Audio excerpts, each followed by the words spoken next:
Today I'm going to be showing you guys the stonewall attack. This is like a system that you could use against anything that black plays. Like literally, you could play this as white anytime.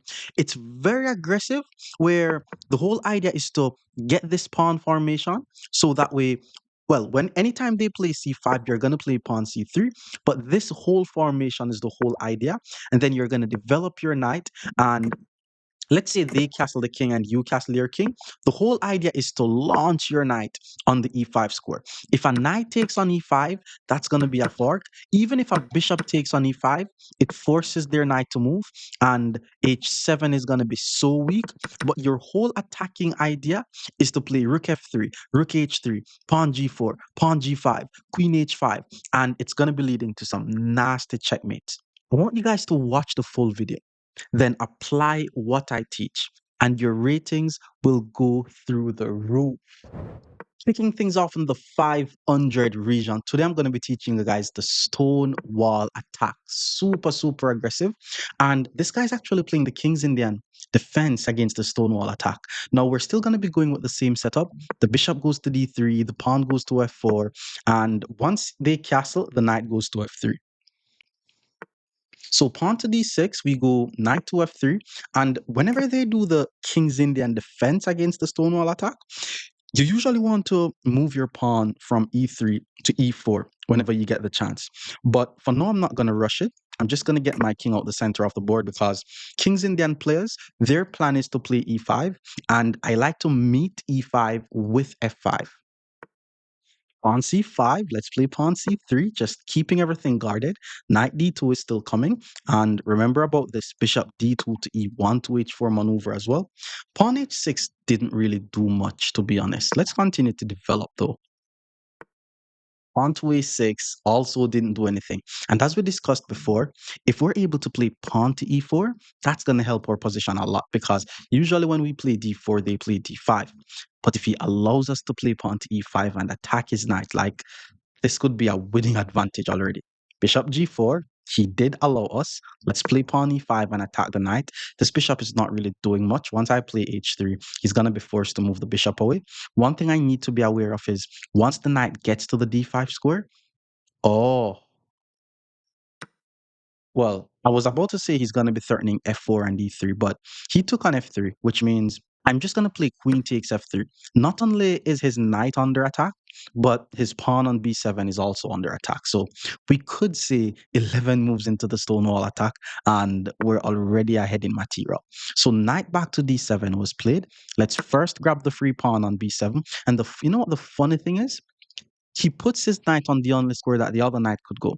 So he's about to lose even more material. I'm just going to take the rook on the next move. And if he doesn't want to lose the rook, he has to move the knight to c6. And my queen is just going to take on c6.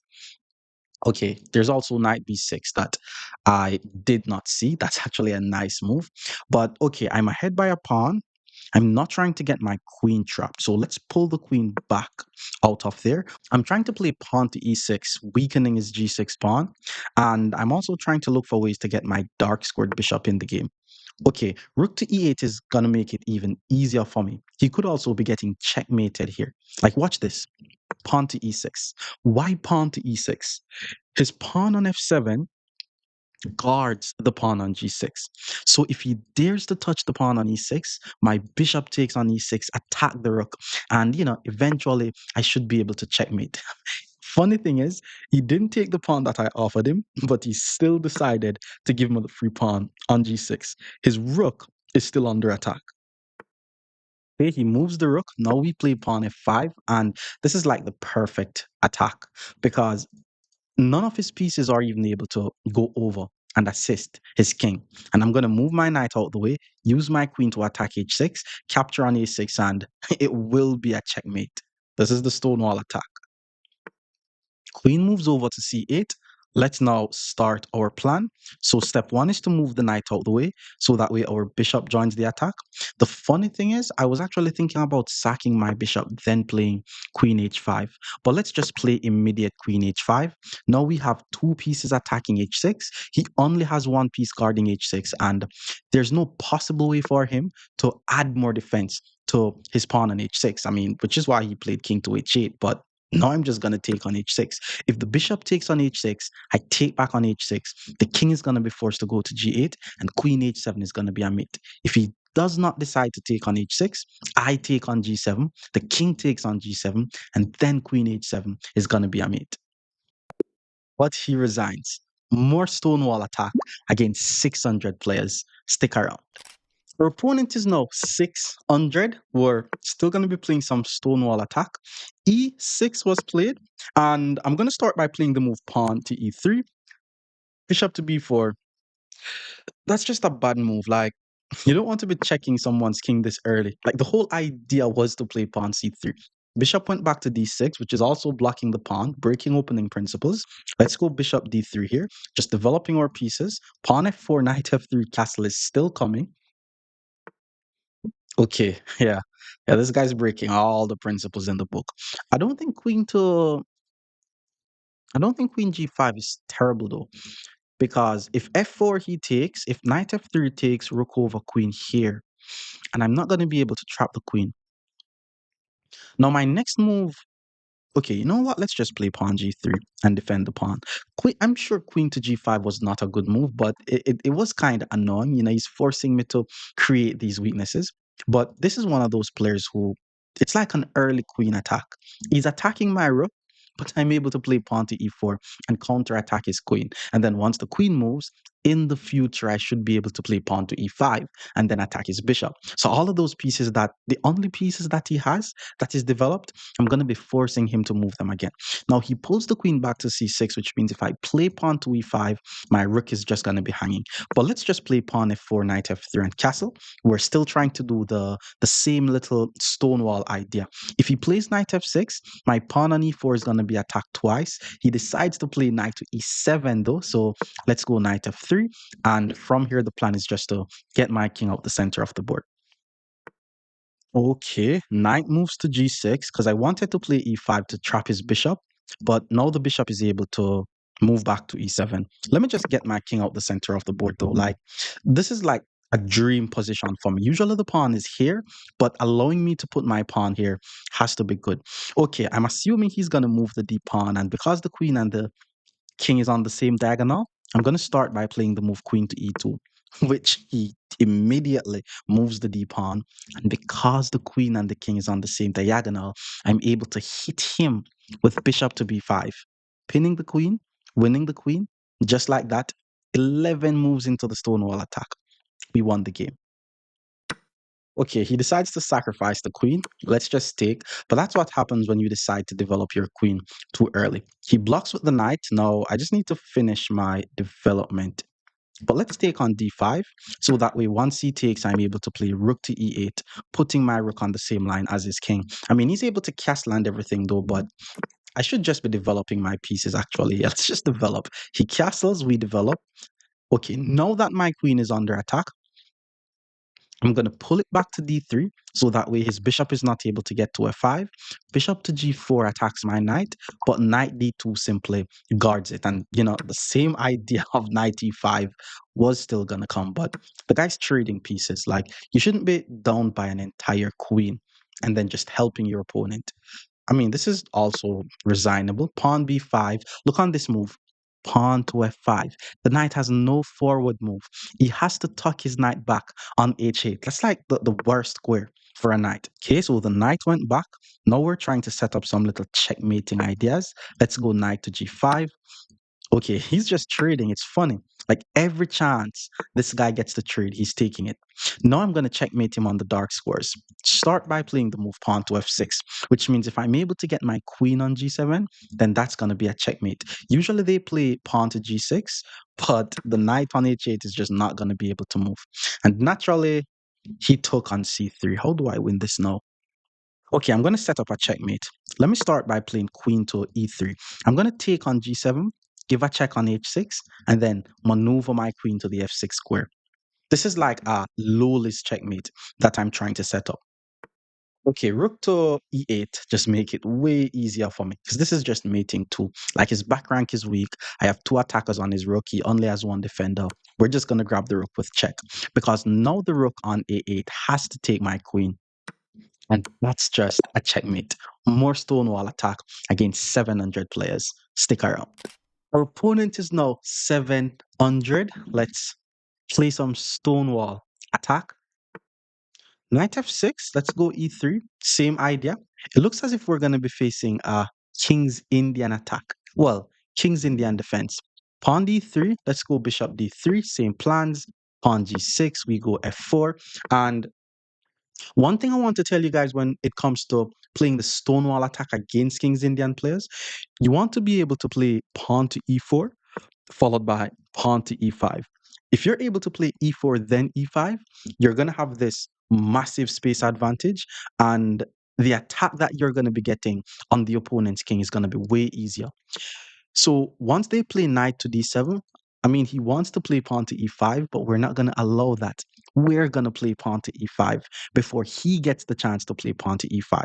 Now, if he takes, we take with the f pawn and we're doing fine. Knight f3 followed by castle.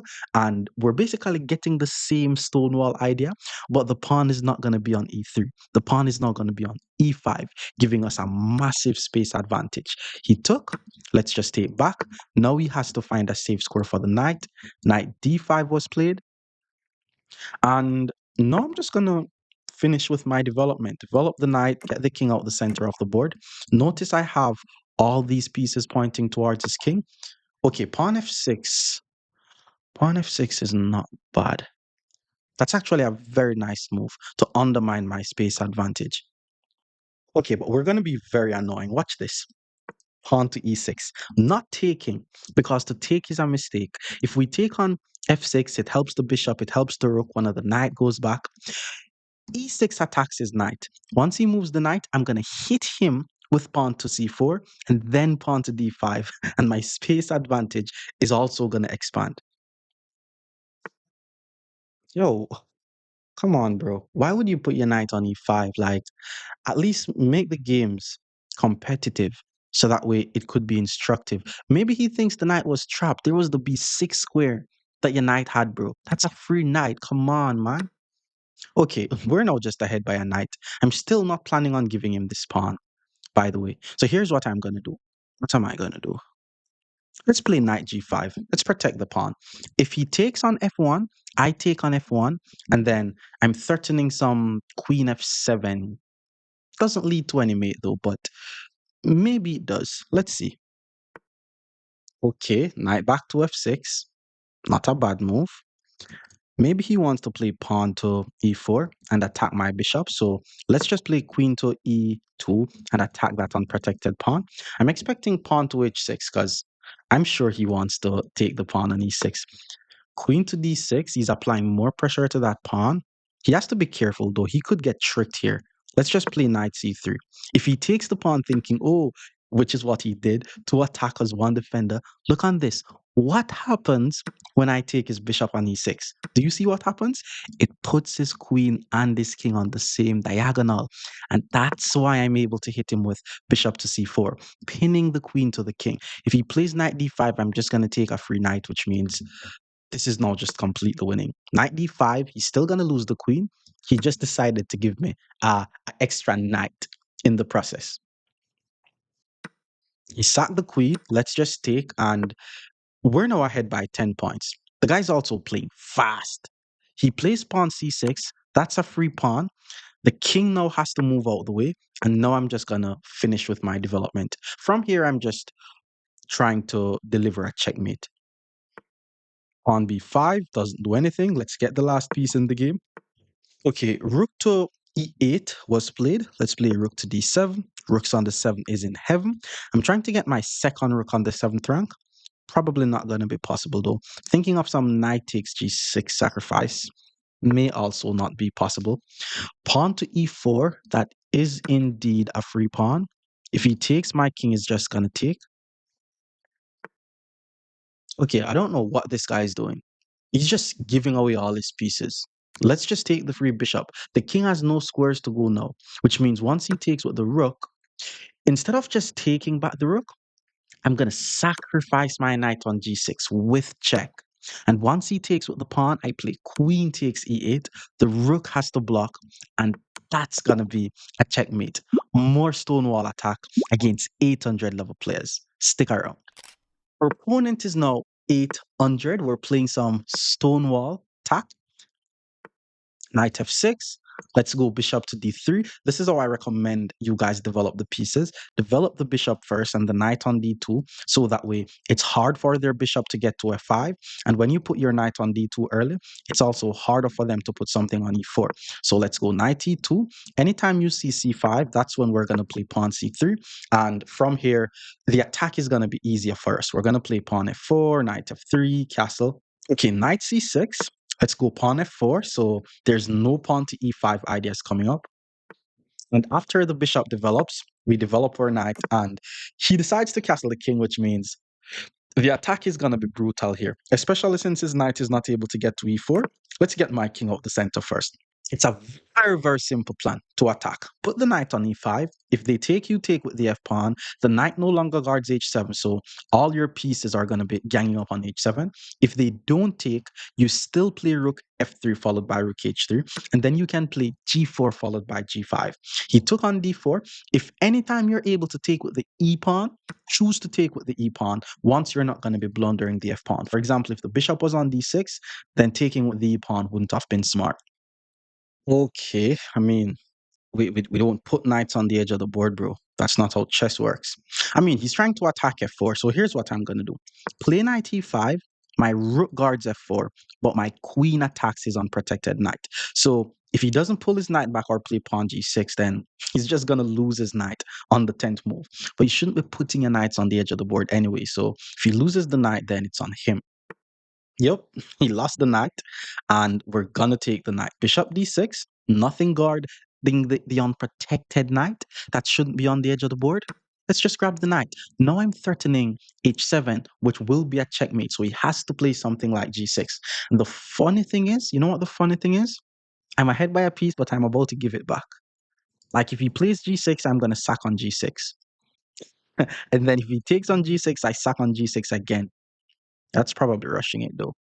Honestly, it's probably rushing it.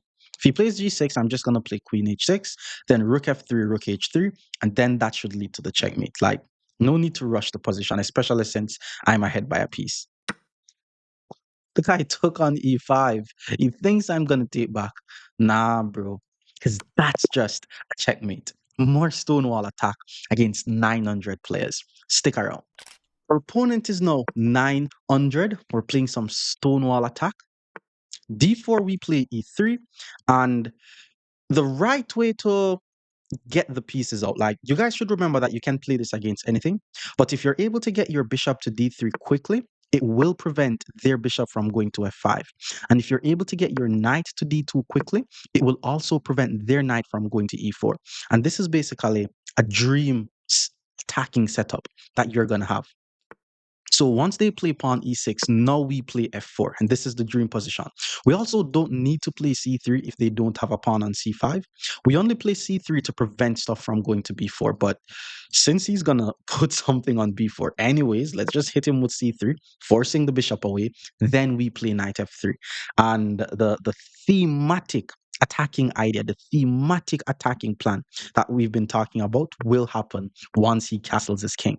So we develop the knight. If he castles, I castle, jump in with the knight, and it's just going to be very hard for black to play this position. He did decide to castle his king. I'm also going to castle my king, safety first.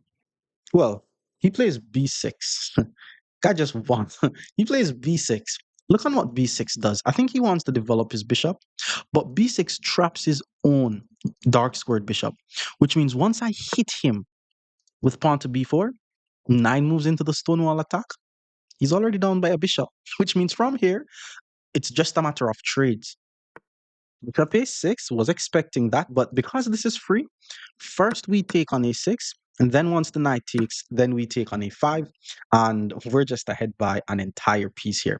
We're still going to be continuing with our attack, even without the light squared bishop, because what we want to do is target this pawn on h7. So, okay, I think the queen wants to take here. So let's play bishop to a3 first to attack the rook.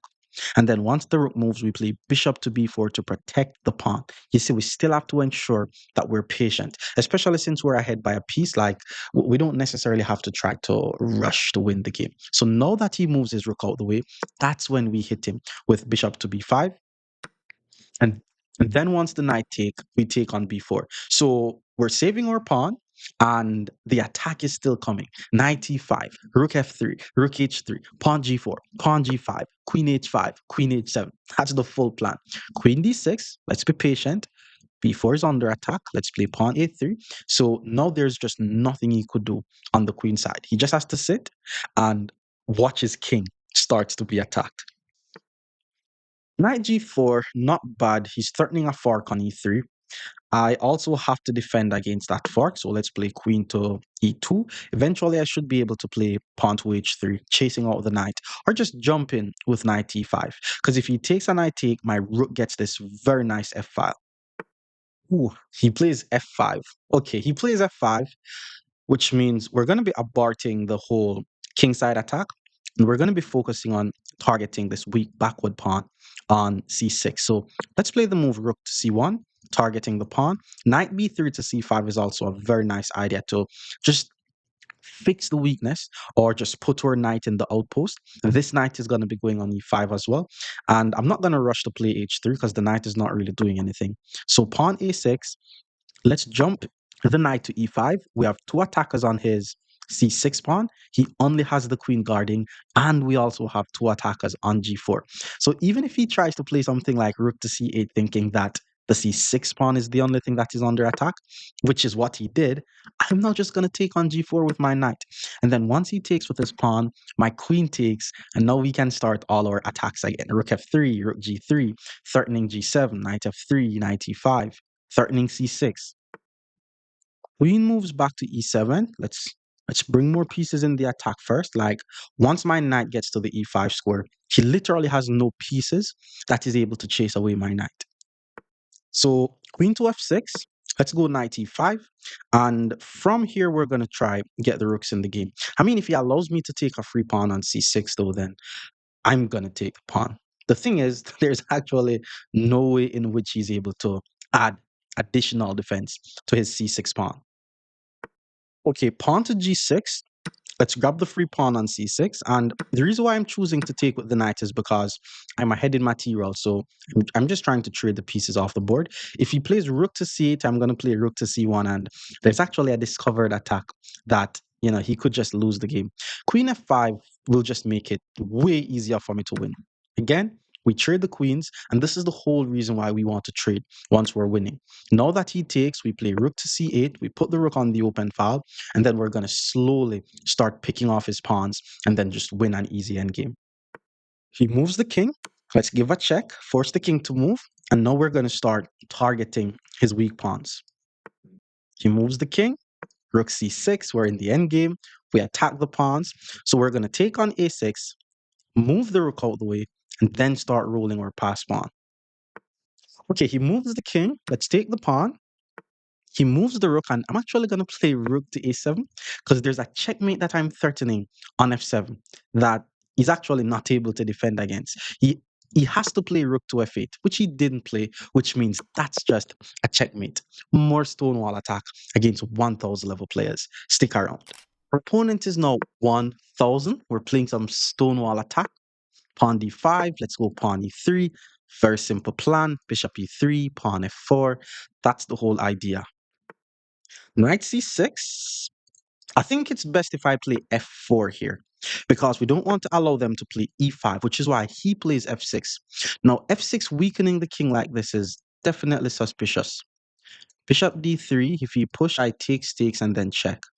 Yeah, let's start with bishop d3. This is very suspicious. Like, normally, knight f3 prevents c5, but because of him weakening this diagonal pointing towards his king, I'm able to first take on e5, and then I hit him with queen to h5 check.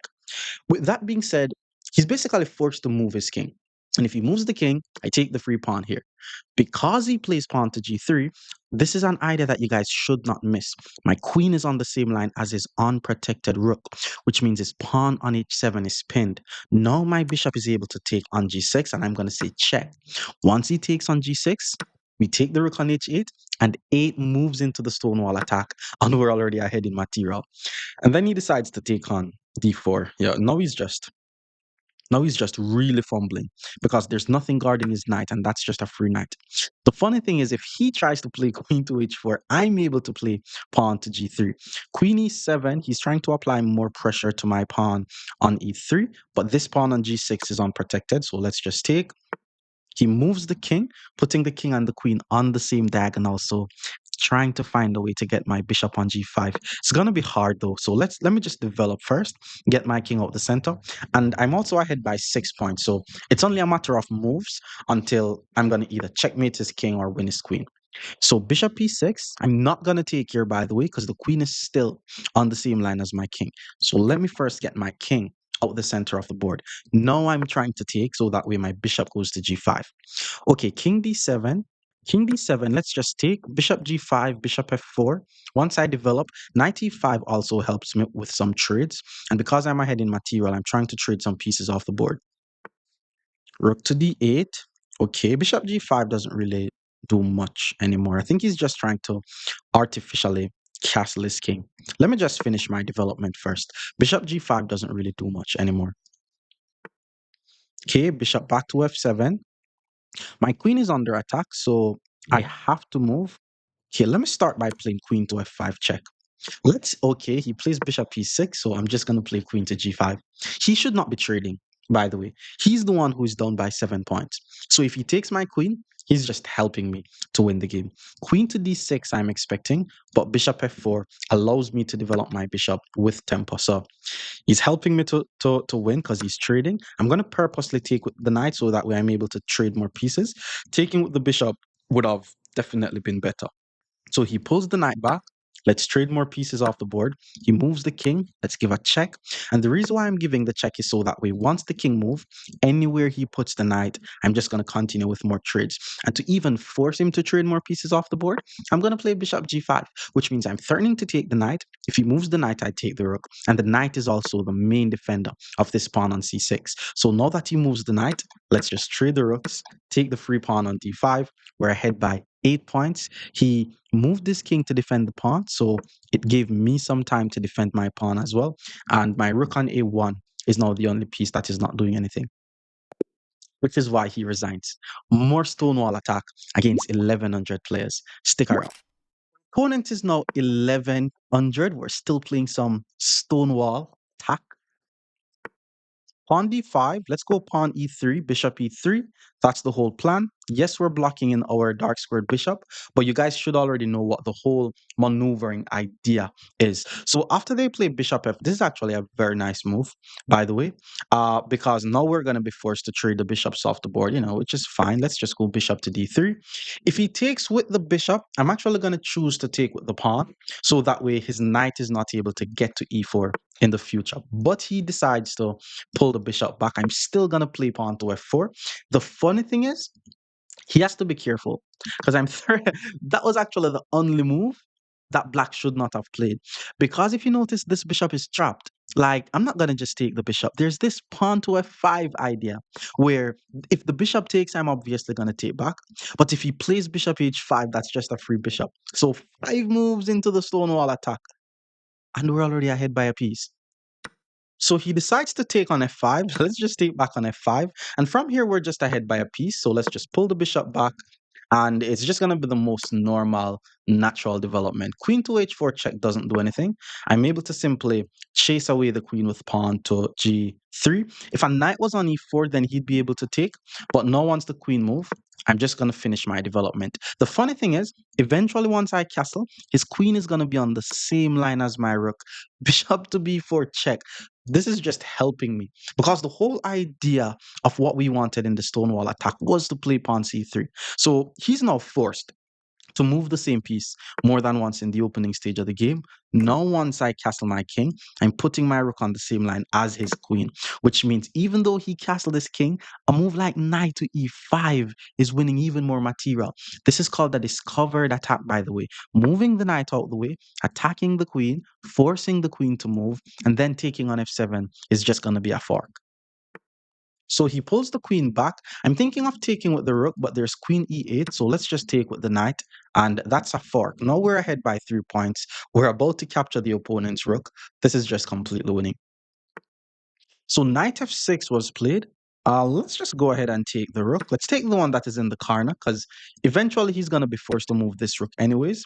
And okay, yes, I'm ahead by 5 points, which is an entire rook, but I need to ensure that I finish my development. I'm going to play knight d2 with the whole idea of playing pawn e4. He plays h5. He's trying to start some attack on my king. Let's play e4 though. Usually when the opponent is attacking on the king side, you want to counter attack in the center of the board. If you can't counter attack in the center, then you want to counter attack on the queen side. So for example, now if he plays pawn to h4, I'm able to play pawn to e5, and that's going to be a fork. If he takes, my knight takes, and then it's going to be easier for my dark squared bishop to be developed. Ah, he pulls the knight back. Look on this bishop, has nowhere to go. So once I play pawn to e5, the bishop is trapped again. Okay, I'm assuming you wanted to sacrifice some material, but I'm all for it. Let's not once I'm ahead by so many points. I'm not the one who's attacking. He's trying to attack. But my goal from here is just to start trading. He's attacking my bishop. Bishops are better than knights. Who cares? Let's just play knight to f3. I'm trying to get as many pieces off the board. So if he takes my bishop, I take with the queen. If he takes my knight, I'm just going to take back. That's the right thing to do, by the way. Not trading, keeping the pieces on the board is the right thing to do. Let me continue with my attack. Let's go bishop g5, developing my bishop with tempo on the queen. I'm thinking of pawn h3 to attack his knight as well. I need to be careful about this diagonal, but my bishop always covers the e3 square. My bishop on g5 also makes it harder for him to play pawn to h4. So he pulls the knight back. And yes, we are going to trade, but we're not going to be rushing the trade. I'm going to take on f6 when he tries to break the pin. So what I'm going to do is move my knight to h4. Not only am I threatening a fork on g6, I'm also applying more pressure to his pinned knight on f6. If he doesn't do anything, I'm going to play queen to f6, which will apply even more pressure to his pinned knight on f6. Okay, it's funny because he just played rook to f8. Maybe he notices that I'm trying to fork, but if I put my knight on g6, it's still a fork. So once he moves his queen, I'm just going to take the rook, and yeah, this is just completely winning. So he moves the queen. Let's just grab the rook. From here, we're just trading everything. He took with the queen. Again, we're not in any rush to trade. Let's play queen f3, and that's why he resigns. More stonewall attack against 1,200 players. Stick around. Opponent is now 1,200. Let's play some stonewall Dutch. Pawn d5. We're just going to play pawn to e3. The plan is to play pawn to f4. Okay, after this knight f6 move, it's usually good if you start with bishop to d3 before pawn to f4, so that way they don't play the move bishop to f5, and then you can play pawn to f4. So okay, once they play this knight c6 move, that's when we're going to play pawn to f4, because we have to ensure that we don't allow them to play pawn to e5, but we also need to be on the lookout for knight to b4. Knight b4 is usually very annoying. But if they play knight b4, you can always just pull your bishop back, then chase away the knight. But it's actually very annoying. Let's see what our opponent is going to play here. Bishop to g4 was played, not bad. Let's develop the knight to f3, because he's basically trying to get the bishop outside of the pawn chain before he plays pawn to e6, which takes a lot of understanding of chess to play like that. Now, after e6, I'm probably going to play pawn c3, so that way the knight is not able to get to b4. And then my plan, the regular plan, knight d2, castle, get my knight to e5. Do not play knight e5 and forget when this bishop is pinned. Whenever this happens, okay, let's actually play knight d2 first. Remember that thing that we spoke about where we say, if you're able to prevent their knight from coming to e4, That's just like a good plus to have. Like eventually you may have to get them knight on e4, but one of the hardest ways to play against this is when they play knight e4 and f5. So he castle, I'm also going to castle. Queen to e8 followed by maybe queen to g3 could be something. Because if I put my queen on h4, the bishop is on that diagonal. But a very nice way to do it is to move the queen out the way, then play knight to e5. So queen e1 followed by knight e5 is actually very, very nice. Usually it's best when they pull their bishop back to f5.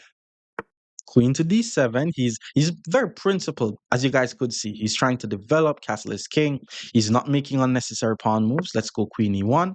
And now my plan is to play knight e5. Knight e5 is actually going to be very strong, seeing that his queen is on d7. So I'm actually going to gain a tempo on his queen. And we all know what happens if they take on e5. My pawn is going to be able to take, and there's going to be all form of attacks on his king. Okay, he just played a6. I think he's trying to prevent me from pinning, but that was not the idea. The whole idea was to play knight e5. Now his queen is under attack. His bishop is under attack. If he takes, I'm going to take. Then his knight is going to be under attack. And okay, he took. Now once I take, his knight is under attack and his bishop on g4 becomes an unprotected weakness or an unprotected piece. And we know that unprotected pieces are weaknesses. I'm assuming he's going to pull his knight back to e8 here. And the question from here is how do we continue with our attack? Because my dark squared bishop is bad, I like the whole idea of just playing pawn to e4. Like the bishop is unprotected, but I'm not really seeing any way to punish him for having an unprotected piece. So usually in those types of situations, it's better to just stay patient and just keep developing your position. Now if he takes, my knight takes, my bishop is going to be strong. Pawn to f6 is a very interesting move. I don't think I want to take because it's just going to... Wait. I think I want to take. I think that was the whole initial idea to take. Because once I take, if he, I think he needs to take with the pawn here, which is kind of weird. Because I'm going to push my pawn. That was the whole idea, which is why right here, I didn't mind if he takes, because I have the pawn on e5 and my dark squared bishop is not bad. So now any piece that he takes with, I'm going to be able to play pawn to e5. So he decides to take with the rook. I'm Do I still play pawn e5, then knight takes, so my bishop is active? Or do I... Yeah, I think I'm going to play pawn e5 to hit the rook. And then once he takes, I'm going to choose to take with the knight, so that way my dark squared bishop gets better development. And, white is just going to have a decent position. Doesn't mean I'm winning or completely won or everything, but, my position is going to be fine. And remember, guys, do not delay too long getting out your bishop on c1 and your rook on a1, because sometimes I delay developing them and sometimes I see my students delay developing them. Okay, now we're trying to develop the dark squared bishop. There's an unprotected bishop on g4, but I'm still not seeing a way to use it against him. So I'm not gonna force him to protect his bishop. It's best if I'm able to wait until maybe he leaves something else unprotected or he creates another weakness. Then I can hit him with something that, like a fork. So pawn c5 takes. That's a very strong idea. Okay, h7 is the only... His king is the only piece that is protecting h7. I need to also get my rook on the f file as quickly as possible. So let's play the move bishop e3, developing my bishop. This is going to take a while, but I need to move my queen, I need to move my knight, and I need to get the rook on the f file. It's principled stuff, and it's all about bringing pieces that is not doing anything into the game. Okay, I think I have an idea. After pawn b6, what if I play knight g3 and then h3? He's going to be forced to play bishop f5. Doesn't win any material though, that's the thing. But well, that was the plan anyways. Let's just play knight g3. Now his bishop is somewhat kind of trapped. It's just that if I play h3, he goes back, I takes, his queen is always guarding f5. But if my rook was on f5 at that point, then pawn h3 would have been a very nice move. Knight back to well, knight c. Oh, okay, he's trying to play rook f8. Yo, this guy's playing some chess. He's just trying to bring all his pieces in the game, which is the right way to play. Maybe I need to just play pawn to h3 then. h3, if he takes, take with the bishop, or queen f2. He's gonna play rook f8, queen c2. Let's try that. Let's go queen f2 followed by queen c2. I'm going to try to create a battery on his h7 pawn because, as we said before, his king is the only piece that is guarding h7, and it's best if we try to attack the pawns that is in front of the king. Now, pawn to g6 is just an obvious blunder. I'm just going to sack my bishop and win the game. So he has to play pawn to h6. Now, once he plays pawn h6, I'm also thinking of queen d2, just putting my queen on d2 and then just sacrificing the bishop. But he played the bishop back to f5, which is not a bad move. Okay, if I take, he takes with the queen, and f5 is just always going to be guarded. All right, let me just continue with the plan. Let's just bring the rook in the game. If he takes on d3, I may take on f8 and then take on d3. I'm not really seeing the attack here anymore. So this game may very well go into an endgame. But let's see how he plays. I think white has the better structure here, though. Let's take with check. And then once the bishop takes, we take on d3. Now we take. It's applying some pressure to his pawn on a6, but the knight on c7 is guarding the pawn. This guy's 1200, by the way, and I still haven't got any form of advantages yet, which means he's just playing very well. Doesn't mean I'm playing weak. So pawn c4 hits the queen. That's usually not the plan though, because, well, maybe he's trying to play b5, but let's see. Now I have a clear plan of just attacking his king. I'm going to play moves like queen g4, knight h5, try to get my knight on f6, and just, these are the only pieces that I have, and I'm just going to be moving them over to his king side. Queen to f7 was played. That's a pretty active square for the queen. Now let's play knight to h5. The queen guards the knight. If pawn g6, my knight gets the f6 square. Queen to g4 also threatens some knight f6 ideas, also threatens some bishop h6 ideas. I just need to be patient here though. Maybe I even need to play pawn h3, king h2, or maybe eventually I'm going to have to start pushing my kingside pawns up the board. So pawn g6, to me, that's a slight mistake. As we said, we know the drawback principle work. He no longer guards the f6 square, so the knight jumps into f6 with check. And now that he moves the king, I need to ensure that my knight is supported. So I'm actually going to play pawn to g4 because he's able to attack it with either his knight or his bishop. But if I'm able to play pawn g5, any one of those pieces that he decides to take with, I'm going to take on. This is going to be a crazy pawn chain. So he pulls the knight back. Now we play pawn to g4. Now I have a very strong knight on the f6 square. And the king side is also going to be a bit close. So I'm also thinking of entering via the queen side. Taking is not. That's not it. Let's take with the e pawn actually. I knew I wanted to take with the g pawn, but maybe I'm able to win if I get control over this diagonal. So he needs to play bishop to d6, by the way. But once I play something like queen g4, bishop f4, white is just going to be winning in this queen endgame. Pawn b5, that was too slow. Bishop to f4. Now the bishop gets the diagonal, which means I'm able to now play queen e5, infiltrate with the queen, and all of those pawns are going to be captured. Okay, pawn a5. Let's infiltrate with the queen. The plan is now queen to b8 and attack this pawn. There's also bishop to d6, which applies pressure to his pin bishop. He's always going to be able to play king to f7. So it's not going to be as easy, but I'm sure with a pass pawn being on f6, white is just winning. I just need to be patient here. So for example, maybe even get my king as far as the f4 square, then I trade off everything. So pawn to b4, let's continue with the plan, pinning the bishop. He took, let's just take back, that's fine. Now the pawn on a5 is just really mine. There's nothing, and one thing I could do is just take the pawn, put back the queen, then push this pawn up the board, and he's going to be in zugzwang. He also has less than 1 minute on the clock. Okay, so he moves his king over to g8. And as we said, from here, it's just a matter of being patient. Let's apply pressure to the pinned bishop. He's going to be in zugzwang, by the way. So eventually, he's just going to run out of moves. And any move that he play is going to be a bad move. Because the bishop can't move. If he moves the king, it hangs the bishop. And there's no way for him to move the queen and then keep his bishop guarded. So this is the point where you're going to see him start making his pawns, moving his pawns.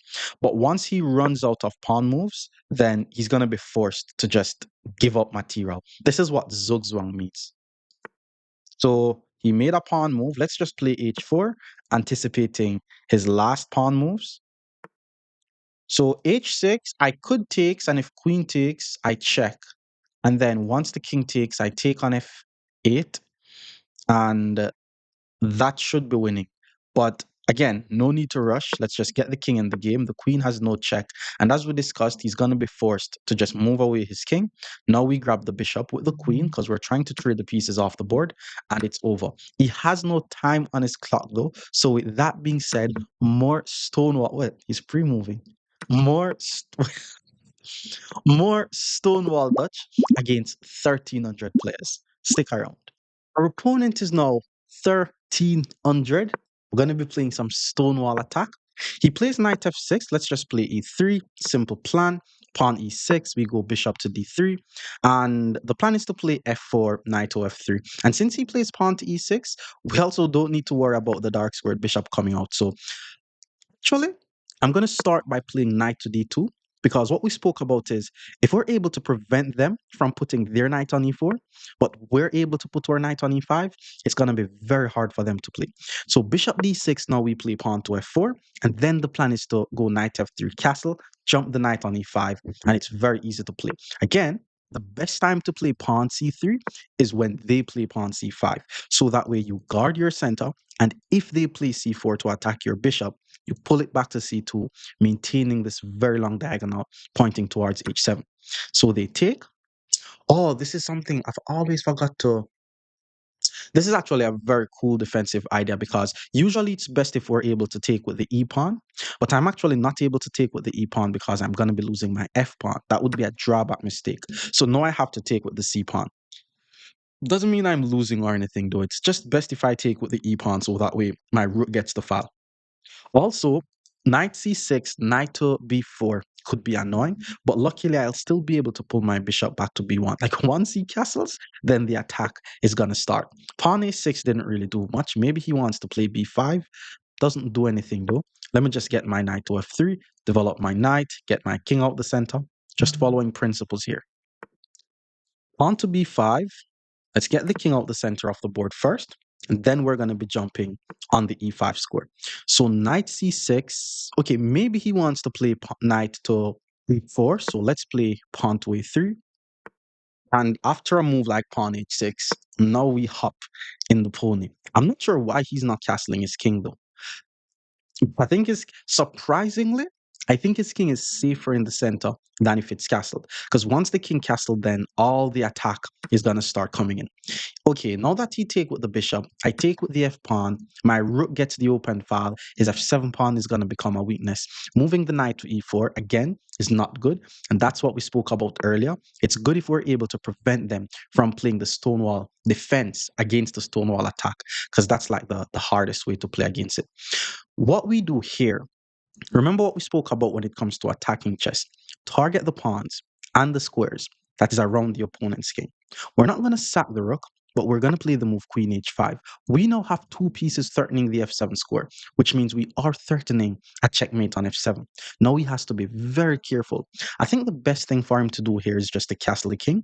And if he castles the king in, it's going to take me a while to build up my attack. But eventually the plan is going to be to sacrifice a bishop on h6. So maybe knight f3, pawn e4, and then sack on h6. I don't want to play pawn e4 here because then it's going to be blundering my d4 pawn. So once he castles, we play knight f3. Plan is to play e4, and then we sacrifice on h6. Like if we're able to do that, then it should be a win. We're also never afraid of g6. Not only does it leaves the h6 pawn unprotected, but I'm sure once we sacrifice on g6, that should lead to a checkmate. Knight back to e7. He's trying to bring some pieces in the defense. Let's go pawn e4. You could say I'm preventing the knight from going to f5, but I think he wanted to put the knight on g6 anyways. The good thing about my position is once the sacrifice happens, it's just going to be over because the light squared bishop is going to be in the attack. The dark squared, well, dark squared bishop is going to be gone, but my rook is going to be able to join the game because knight g5 is coming. This has to be winning for white. So knight g6. As we expected, if I take on d5, he takes on d5, takes. That's just a free pawn. But we want more. We want the king. Let's sacrifice the bishop on h6. Once he takes, queen takes, knight to g5, followed by queen h7 becomes the threat. So he took, let's take on h6, and this is how we want to sacrifice in order to expose the opponent's king. Rook to E8, knight to G5, knight F8. That's not a terrible defense, but it does leave the F7 pawn hanging. So let's see. In fact, after rook to E8, I'm actually going to be taking on D5 because now I have two pieces targeting this knight, which means once he takes back, now it's really over. Like it's not just GG's because two pieces attacking the knight. He has one defender. Let's just take on G6. Once he takes, we give a check, and then once the king move, knight G5, and it's either resignable or he's gonna lose a queen, or once he moves the king, knight G5. I'm threatening knight F7 mate. I'm threatening queen H7 mate. I'm threatening rook F7 followed by queen G7. There's all kind of threats here. This is GG's, bro. Okay, queen to e7 was played, but once I play knight f7 check, the king has no squares to go. So he has to sacrifice the queen. And then once I play rook takes, I'm threatening both queen g7 and queen h7 checkmate, which means he's probably going to resign here. And he resigns. More Stonewall attack against 1400 players. Stick around. Our opponent is now 1400. Let's play some more Stonewall Dutch. Pawn to c6. I mean, this is usually the players who always play the Caracan. This is actually a sign that he may be playing the Dutch against the Dutch, which, could be something. But let's continue with e3. Like, we actually don't need to think too much in the opening. Like, we do the thing with the pawns, get the pieces out, and then we start our attack. So knight to f6 was played.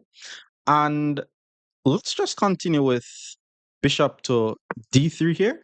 Then we're going to play knight f3. And then we're going to play knight d2. We're going to castle. Pawn c3, we don't have to rush. Remember, you don't have to rush to play pawn c3. Only play pawn c3 if you're aware of a pawn coming to c4 to attack your bishop and you're trying to tuck it back to e2. Now, after this bishop to g4 move, knight to e2, knight to f3. I mean, they're both good moves. The whole idea is just to eventually chase away the bishop. So let's just put the knight on f3. Eventually, I'm going to play h3. He's going to have to give up his bishop for a knight. And I'm going to continue with the same attacking idea. So again, I was saying don't rush to play c3. Eventually, you want to play c3 when you're planning on using the c2 square. So pawn e6. Let's just get the king out the center of the board. Up to d6. Let's go knight d2. And knight d2 is also a nice idea. Because now once he plays knight d7, I could consider playing pawn to h3 now. And if the bishop takes, I could still take with the knight and then lodge my knight on the e5 square. The only thing is, after bishop takes and then knight takes, he could immediately jump in with his knight on e4. And remember what we said. It's the harder way to face the Dutch is a Dutch playing against a Dutch. Okay, bishop to f5 was played. That's a very mature move. He decided not to give up his bishop for a knight and he pulls it back to f5. Now, if I takes, not only will he get an open file pointing towards my weak pawn, he's also going to have a Maraxi bind on e4. This is called a Maraxi bind, by the way, whenever you have two pawns holding on to one square. And that's basically what we get when we play the Stonewall. So I'm not going to be taking that bishop. Plus, we know to take is a mistake. So let me just jump in with my knight. If he decides to take, then my pawn is going to take and I'm going to hold the e4 square. So no knight is going to be able to jump into the e4 square. And that's also another reason why you don't want to be rushing to play a move like pawn to c3. Okay, now he decides to castle his king. I'm thinking of putting my knight on f3, but then, his knight coming to e4 could be an issue. So like I'm trying to find out how am I going to go bishop to d2 to e1 to h5 because that should be the plan. I'm probably just going to be patient about it because I'm also thinking about g4 eventually. So let me just move my king over to h1 because another thing that I can also do is play rook g1, pawn g4, and then try to start an attack along the g file. Okay, so he decided to take on e5, which is not bad because the position is closed. And whenever the position is closed, it's usually best to hold on to the knights and give up the bishops. The question is, how do I take back? I could choose to take with the f pawn. I could choose to take with the d pawn. Usually taking with the f pawn is better because it opens this file for the rook. And I think he's going to now jump in with his knight. If he jumps in with his knight, though, I'm just going to take it. to be honest, because once the knight jumps in, he's threatening some knight to g3 ideas that I have to be very careful about. So he did jump in with the knight, and I'm trying to figure out how can I win some material. Like if I take with the knight, he takes with the pawn, and okay, that's not going to be too bad for him. But if I take with the bishop, then let's say I play rook to f4. Maybe that's being too greedy. But I think I definitely need to take that though. I think I need to take that, or maybe just keep the tension, play queen to f3, force him to take something. And then if he takes, I takes, I takes, and then my development is fine. That's also something. So I think there's a lot of, okay, okay, I see the idea now. I think we're going to take. Because if he takes with the pawn, there's knight c4 to d6, because his d6 score is just very weak. He could also take with the bishop, but if he takes with the bishop and I trade, the pawn on e4 is just going to be very weak. Like there's nothing guarding it. It's going to be unprotected. So he took with the bishop. Now we take on e4. And our plan from here is now to target the e4 pawn. I think eventually he's going to play f5. So maybe I shouldn't rush targeting the e pawn. For example, let's say I go queen g4, right? He plays f4. I am passant. Okay. Well, rook takes is a possibility. The pawn is going to be hanging, but I'm just going to develop. Let's go queen g4, actually. What I was looking on is if I play f5 takes, knight takes, the knight guards the pawn on e4. But what you guys need to notice is this pawn on f7, if it moves to f5 and I am passant, eventually e6 is going to be hanging. So that's something he needs to be careful about.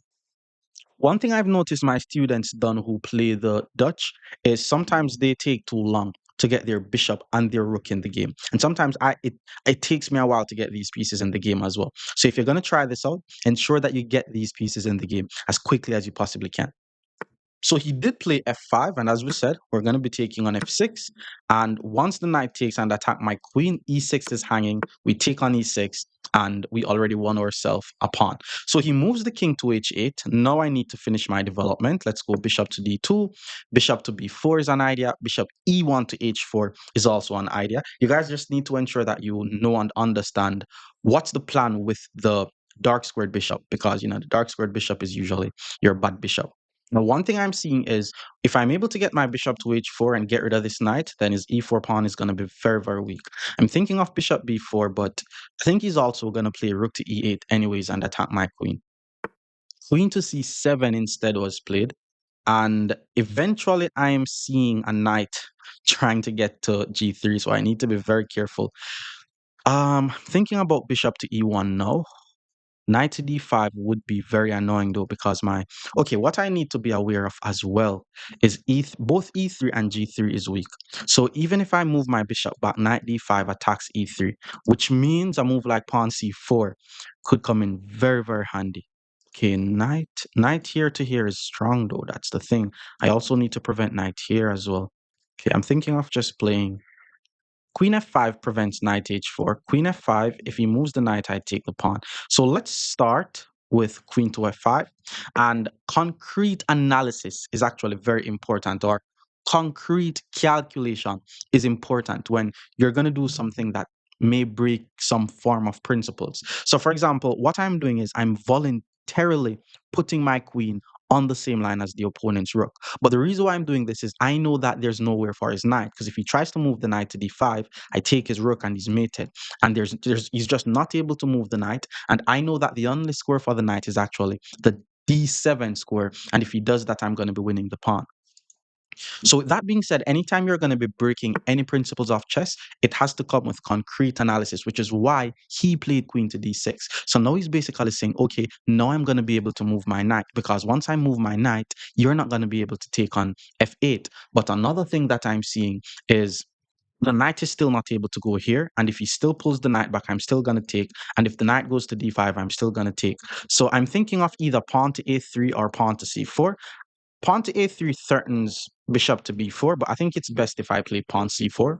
So that way, if he puts the knight there and I take, the knight is still going to be under attack. A queen coming into my half of the board is something that I need to be aware of, but the queen just sitting on g3 by itself will not do anything. So let's go with pawn to c4 in this position. For 1400 though, this guy's not playing too bad.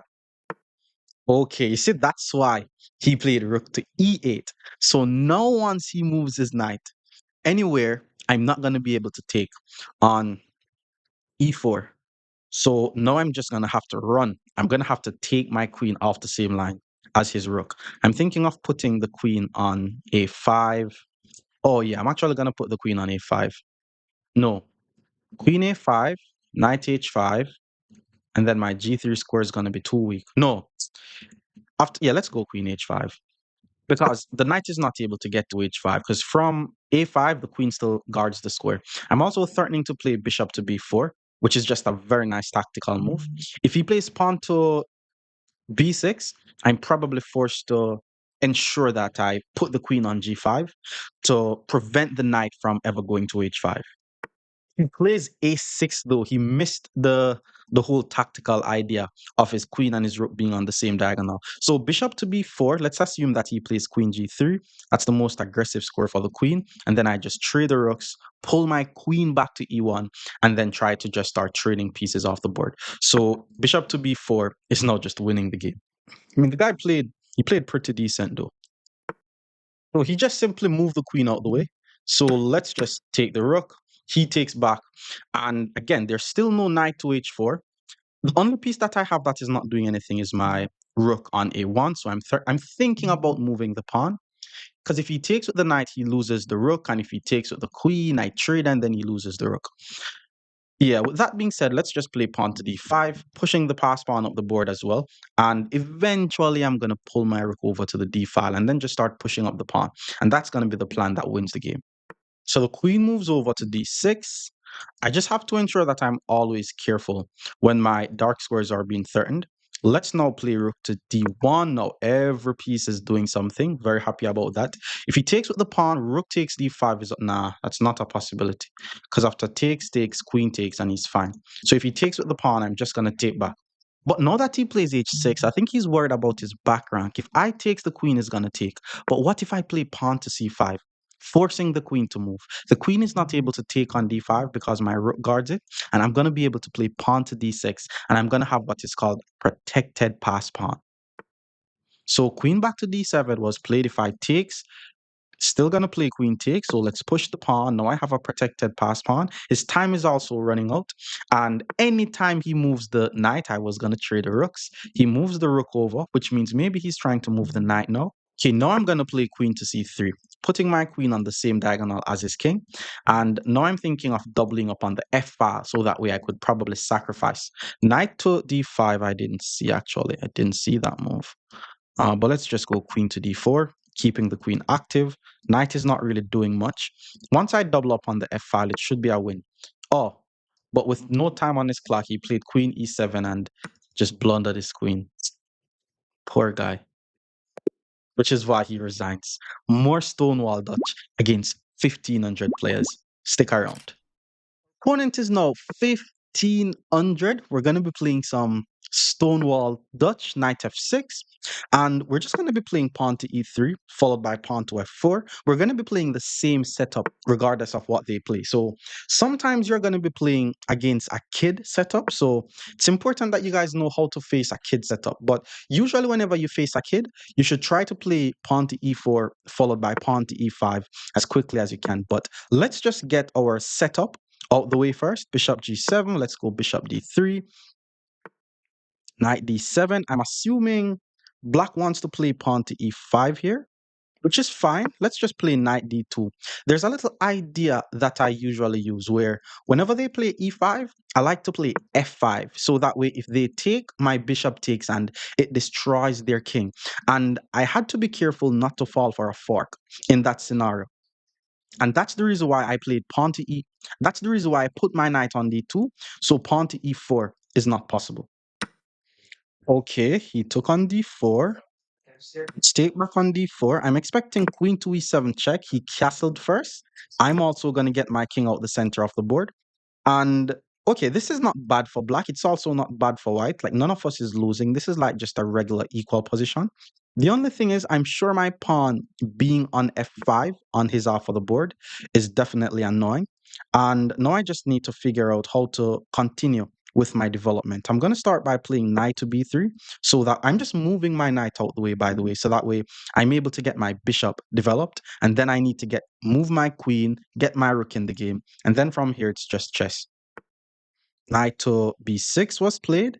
Now my pawn on f5 is under attack, but we don't care because if they take on f5, it's just going to be an ugly looking double pawn, and it's going to be very easy for us to regain the pawn with maybe knight h4 to f5. So we don't care about that. And if pawn to h6, I'm thinking about taking on g6, which may not work. Knight d5 was played. Immediate pawn c4 I like, but I'm definitely going to play queen d2 because now once I play queen d2, there's no knight e3 coming and there's also no h6 coming, which means this pin is going to be very annoying, and pawn c4 is also an idea to chase away his knight. Up to d7, he's developing, which is fine. Let's continue with the plan. Pawn to c4, chasing away that knight. Knight back to b6 was played. And yeah, from here, it's just me attacking him now. I'm going to start with knight to h4. My plan is to apply as much pressure to his knight on f6. So that way, once I take on g6, I'm able to take on f6 and win a piece. So I'm not going to take on g6 until I'm able to win the knights. If he plays h6, I take. For example, like this. Now that he moves his queen away, I have two pieces x-raying the knight. So once I take on g6, he's just going to lose his knight. Because if he tries to move the knight out the way, I'm just going to take on f7. And because my rook is on f8, that's just going to be a fork. Okay, he did decide to move the knight, but yeah, this is just game. Yes, my queen is under attack, but there's two pieces attacking f7. So once I take on f7, that's also a check, by the way. So the king had to move. And yes, well, if I take, he's going to take. So let's take with the I'm just going to take his rook. This is double check. So the king actually has to take. And then once I take his knight, I'm just ahead by 9 points. 18 moves into the Dutch. And okay, knight c4 takes the pawn, attack my queen. But what I'm going to do is play the move queen to e2, putting my queen on the same line as the king, attacking the unprotected knight. And I'm threatening to play queen to h5, which will be a checkmate. Okay, so bishop e6 was played, which means if I check, he has king up. So first I'm going to play pawn to d5. It attacks the bishop. The bishop no longer guards the knight, so I'm also going to win his knight. But if he pulls the bishop back to d7, then that's just going to be a checkmate. If he pulls the bishop back to f7, I could either take the knight, use the discovered attack, like, yeah, this is just game. So he decided to just capture a free pawn. Okay, how do we win this? If I check, there's king up. So let's just save the rook. Let's be patient. Let's save the rook, hit the bishop. Now he has to move the bishop, and then I'll think about what I'm gonna do. Because this is just losing, and he's about to be mated here. So he pulls his bishop back to e5. If I take this is just winning. Like there's so many ways to win. I'm gonna try to choose the more patient way, but I'm actually trying to just win this game. Maybe I just play bishop h6 and try to win his queen. But let's just take the free knight. The bishop is under attack. Maybe I'm going to pull the queen back and put it on h5. Let's see where he puts the bishop. What I may need to do is take this pawn so I'm able to play bishop g6. But yeah, everything is winning here. I'm ahead by 10 points. So he pulls the bishop back. That's what we want. Once I'm able to... Okay, let's take this pawn first. Once I'm able to check here, it's going to be a mate if the bishop stays on d7. The good thing is, there's not a lot of good scores for the bishop. Pawn to b5 was played. He attacks my queen, but we're not going to be moving the queen because that's just checkmate. More Stonewall Dutch against 1,600 players. Stick around. Our opponent is now 1,600, and we're going to be playing some Stonewall attack. Pawn d5. Let's go pawn e3. We know the whole idea. Now, even though we know the full setup, pawn on c3, pawn on f4, knight on f3, bishop on d3, I like to start with bishop to d3 because, sometimes it's good to prevent their bishop from being developed. And then after knight c6, I like to play f4 so that way they don't play pawn e5. The only try that black could do is to play knight b5, and then I move my bishop. Then the bishop gets the f5 square. Bishop to g4 immediately is fine. I'm just going to develop normally with knight to f3. Pawn c3, I really want to be able to play pawn c3 though, because knight b4 is the next annoying move that they have. But once I'm able to play pawn c3 and knight d2, Oh, knight e4. That's the correct move. And that's why we want to play moves like knight to d2 in these types of positions. But let's still put the knight on d2, attacking his knight. I'm assuming he's going to play pawn f5 or maybe even bishop back to f5. I wouldn't mind if he take on d2. That would just go besides the whole point of what's happening in the game. Okay, so f5 was played. Let's play h3. Let's take that bishop. I actually have a very nice idea, and I'm sure he's not going to be expecting it. 100%. If he takes on f3, I'm probably going to take with the pawn, just so that way he doesn't keep that annoying knight on my half of the board. But he decides to pull it back instead. This guy's playing some chess, I'm not going to lie. Okay, king safety is crucial. Let's get the king out the center of the board first, so that way we could start thinking. Now we can start thinking about playing aggressive moves. This pin is also very annoying. I want to move my queen out the way. Knight b4 is also very annoying. Pawn e6. Maybe I need to play bishop b5 or even bishop e2. It's one of them, though. It's one of them.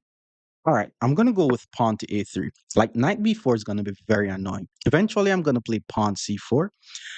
I need to take on e4. The issue is, the moment I take on e4, he's going to be applying pressure to my pinned knight.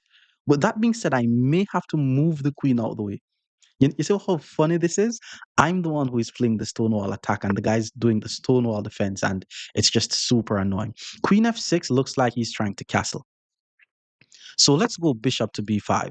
That's going to prevent him from castling. Because obviously, if he castles, then, his whole queen side is going to be messed up and he will be getting checkmated. My next move is queen to e1. So that way, I'm able to consider taking the knight and he's not going to be applying pressure to my pinned knight. I'm expecting bishop d6 here though, just to prevent some knight e5 ideas. Now we play queen e1 and I'm considering taking on e4. Didn't say I was going to take on e4. I'm just considering it. Okay, that was weird. I wasn't expecting that move.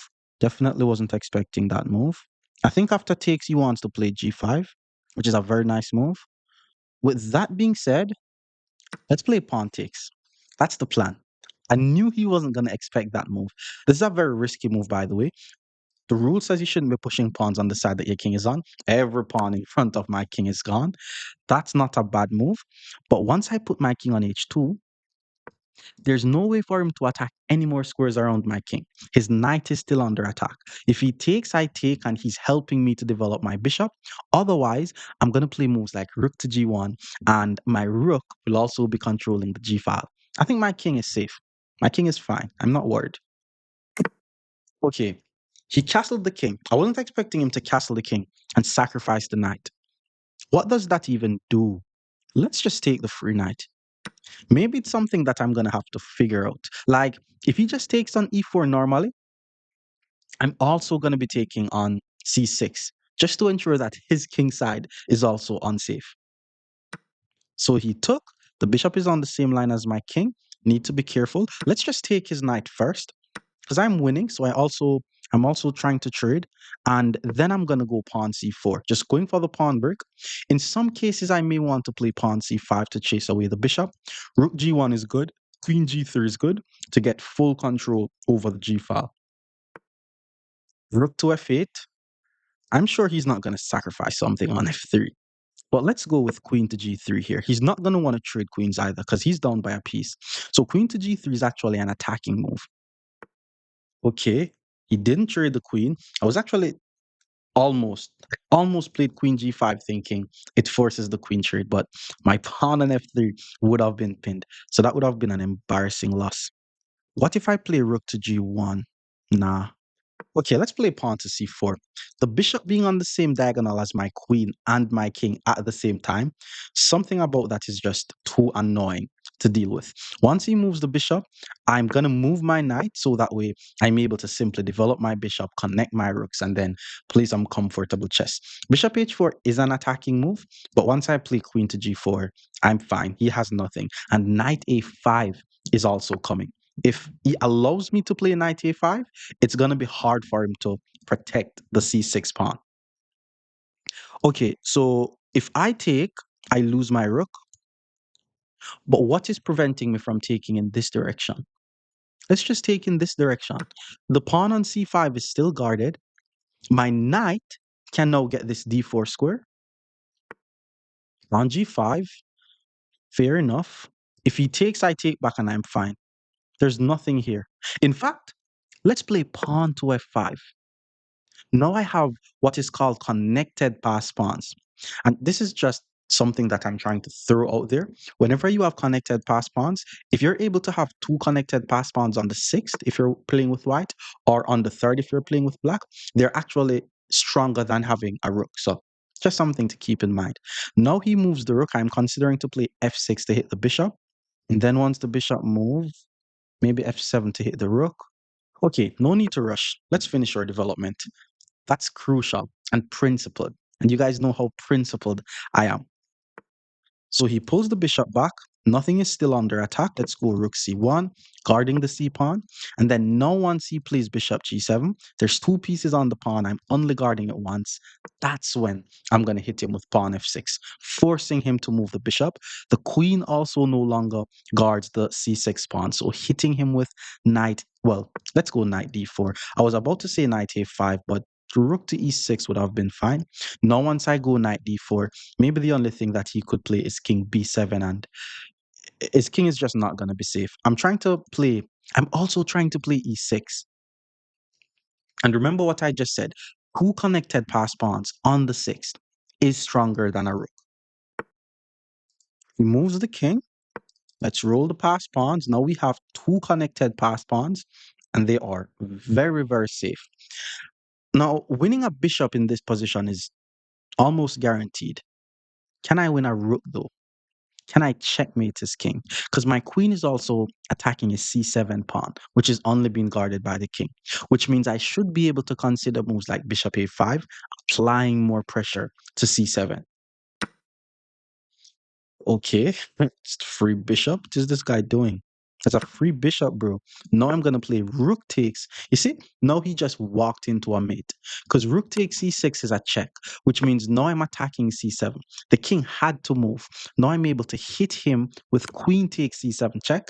The king has to go to a8, and then once I play rook a6, there's nothing he could do to prevent rook takes a7 checkmate. Maybe sack his queen with check, but that's all. Rook takes a7 is just going to be checkmate on the next move. And he resigns. More Stonewall attack against 1,700 players. Stick around.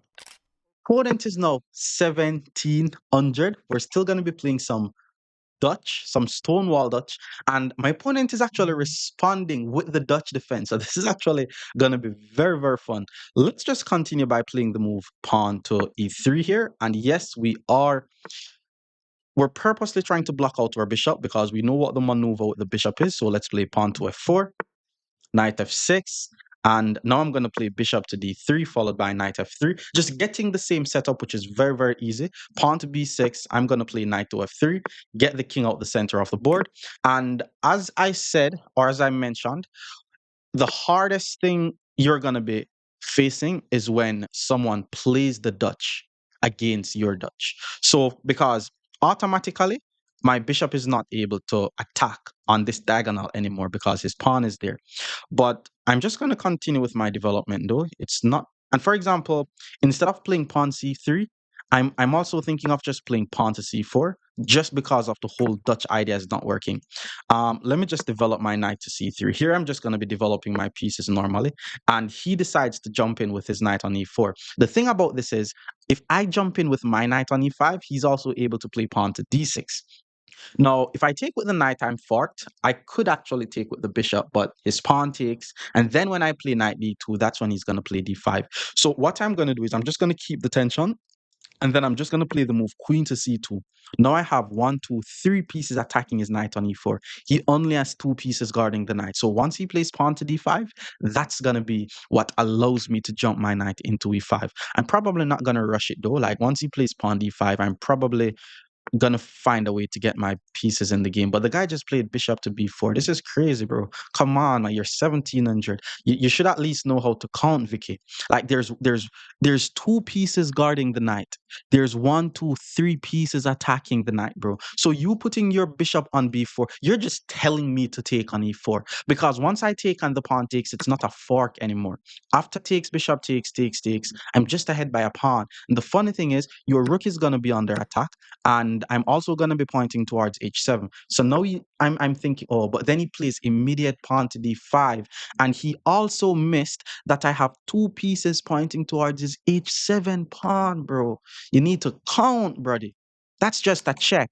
Now the king, once the king moves, I love the idea of knight g5. Now, usually how I try to win these types of positions is once we get a rook on h3, it's over. So I'm actually going to play the move knight to g5. Also, if I'm able to get a queen on h5, it's over because bishop to g6 followed by queen h7 is going to be a checkmate. So now I'm threatening to just take on e6, and that's going to be a fork, assuming he's going to see that as well. And there's also another very nice idea that I almost missed, which is actually bishop to g1. So queen to f6 was played, and bishop to g8 is, that's just such a good move, man.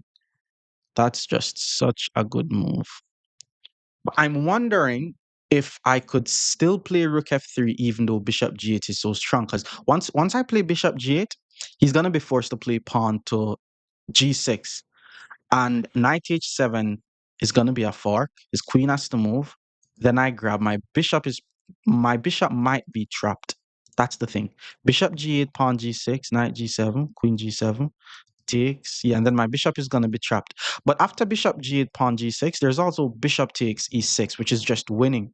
But I think I'm just going to go with the rook to f3 idea. I'm going to go with the rook f3 idea, but bishop to g8 is probably even the best move there. I'm not sure though. Okay, so he took the pawn. His bishop is on the same diagonal as my rook. I actually saw that from before, so it's not like I blundered the pawn. The whole plan was to get the rook on h3. Like anybody who plays the Dutch knows that this rook lift is crucial. Now I'm really threatening to just put my bishop somewhere, and then he's gonna be getting checkmated. The funny thing is, this is actually a checkmate because what is he gonna do to not get mate here? There's just too many pieces in the attack. 15 moves into the Stonewall Dutch, by the way. And this guy's gonna be mated. Well, he's probably gonna resign. So let me tell you guys what I'm threatening. I'm threatening to pull my bishop. Well, if he does not do anything at all here, then bishop to g8 will come with a check, which means queen h7 is just gonna be mate next move. Now, if he decides to play pawn to g6, now my bishop is going to take on g6. It's still going to come with a check. And once he moves his king to g7, I'm thinking about some rook h7 idea. It's probably not immediate mate, but I'm going to at least be winning his queen or something. Let's see. Well, he plays pawn to c6, which maybe he thinks I'm trying to pull the bishop back and win his bishop. But I'm going for mate, bro. You're just mated here. Once I play bishop to g8 check, if he takes with the king or the rook, queen h7 is going to be a mate, which means once I play bishop to g8, he has to block with the queen. I'm going to take the queen, then queen h7 is going to be a checkmate. So bishop g8 check, which is why he resigns. More Stonewall Dutch against 1800 players. Stick around. Our opponent is now 1800. We're still playing some Stonewall Dutch. Pawn e6, let's just play pawn e3. Same plan here. We're going to play bishop d3, pawn f4, knight f3, all the normal moves. Pawn d5, let's go bishop to d3 here. And then after c5, that is when a move like c3 is important. So that way, if they play c4, we're able to pull the bishop back to c2. Knight to f6, I'm going to start by playing the move knight to d2. Remember we said about not allowing a knight going to the e4 square? Once his knight is not able to go to e4, it's going to be a harder game for him to play and easier game for us to play. We're just going to play f4, knight f3 castle with the same ideas of jumping in with the knight. So knight to c6, let's play pawn to f4, so that way he's not able to play e5. The whole idea is to keep the position close and strategic, and then we're going to start a massive attack on his king. Bishop to d6. Let's continue with our development. And a lot of times, taking on d4 is just good. He plays pawn to c4. That's bad, by the way. Let's pull the bishop back. Anytime they play c4 to attack the bishop, just pull the bishop back. He's going for a quick attack on the queen side. Let me just get my king out the center of the board and then just jump in on e5. He also decides to castle his king, but now we just jump in on e5. And yeah, now he has to be careful. This is actually the best types of situations for white. The plan is to like swing the rook over in the game. um yeah, let's start with rook f3, rook h3. This is the whole idea of the attack, and it works especially when they're not able to like get their bishop out on, put it on f5 or put it on g4. Like, this is just going to be a very comfortable game for white. Pawn to h5. Okay, you shouldn't be pushing pawns on the side that your king is on. This is going to make it even harder for him. I don't know why he would play a move like that. Let's continue with the plan. Now his pawn on h5 is actually under attack. Okay, knight back to e7 was played. He's trying to play knight to f5, I'm assuming. Once he plays knight f5, I may just take on f5. How do we win this? I'm going to start with queen f3. Like, maybe eventually sometime in the future, I want to play pawn to e4. I also thought that my knight needed that f3 square. Like, I'm also trying to get my bishop to e1 and then to h4. There's a lot of positional stuff that is happening here. Pawn to g6. I mean, he's pushing all the pawns on the side that his king is on. I just don't think that should be good for him. Now I'm thinking of sacrificing stuff. What if I play pawn g4, he takes on e5, and then I play pawn g5? Let's go for that idea. It's very strong. If he takes on e5, once I take back on e5, he could try to fork me here, or even knight takes. So anytime he takes on e5, I'm going to play pawn to g5 and attack his knight. And then once he moves away one of them, I take the other one, and then I'm going to continue with the attack. And as I'm stressing a lot, the bishop on c1 and the rook on a1, the quicker we're able to get those pieces in the game, the easier it is going to be for us to continue or even start an attack. So he took with the bishop. Now we play pawn g5. I'm temporarily down by a piece, but he's going to lose one of them. So if he moves the bishop, I take the knight.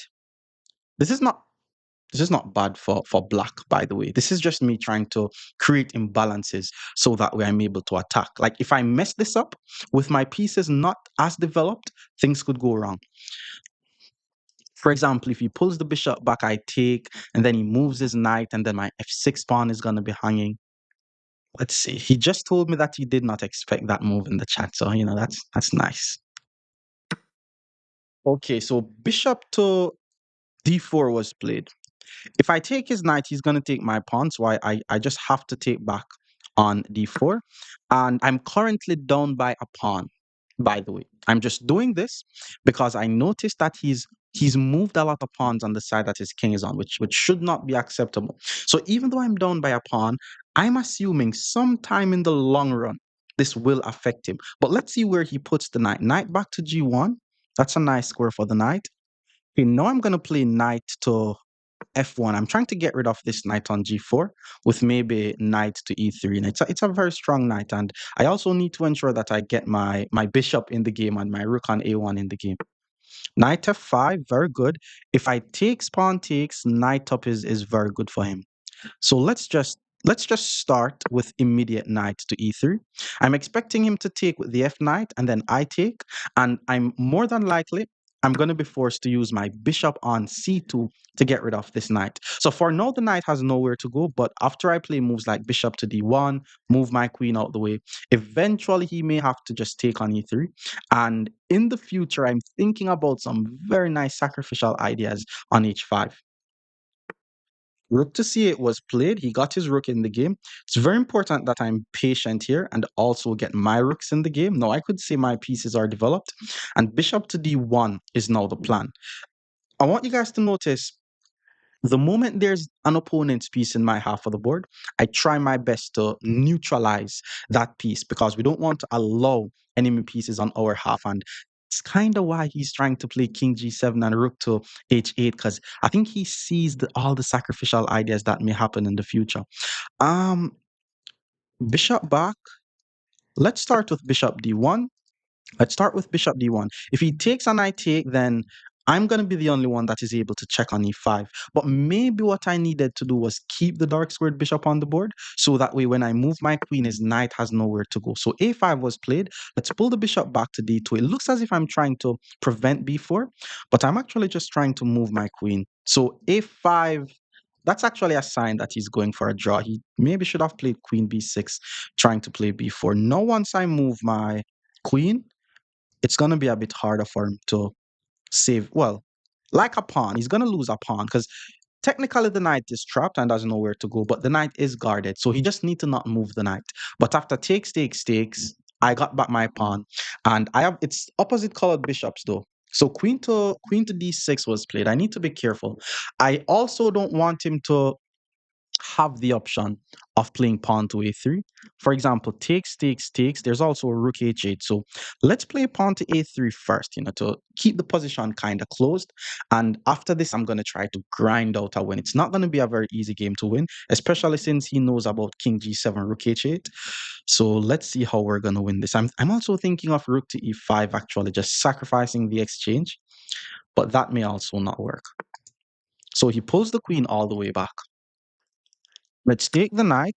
Once he takes, we take on g4, and then I'm expecting him to swing the rook over. And I mean, I don't, rook to h6, takes, king takes. Oh, let's go rook h6.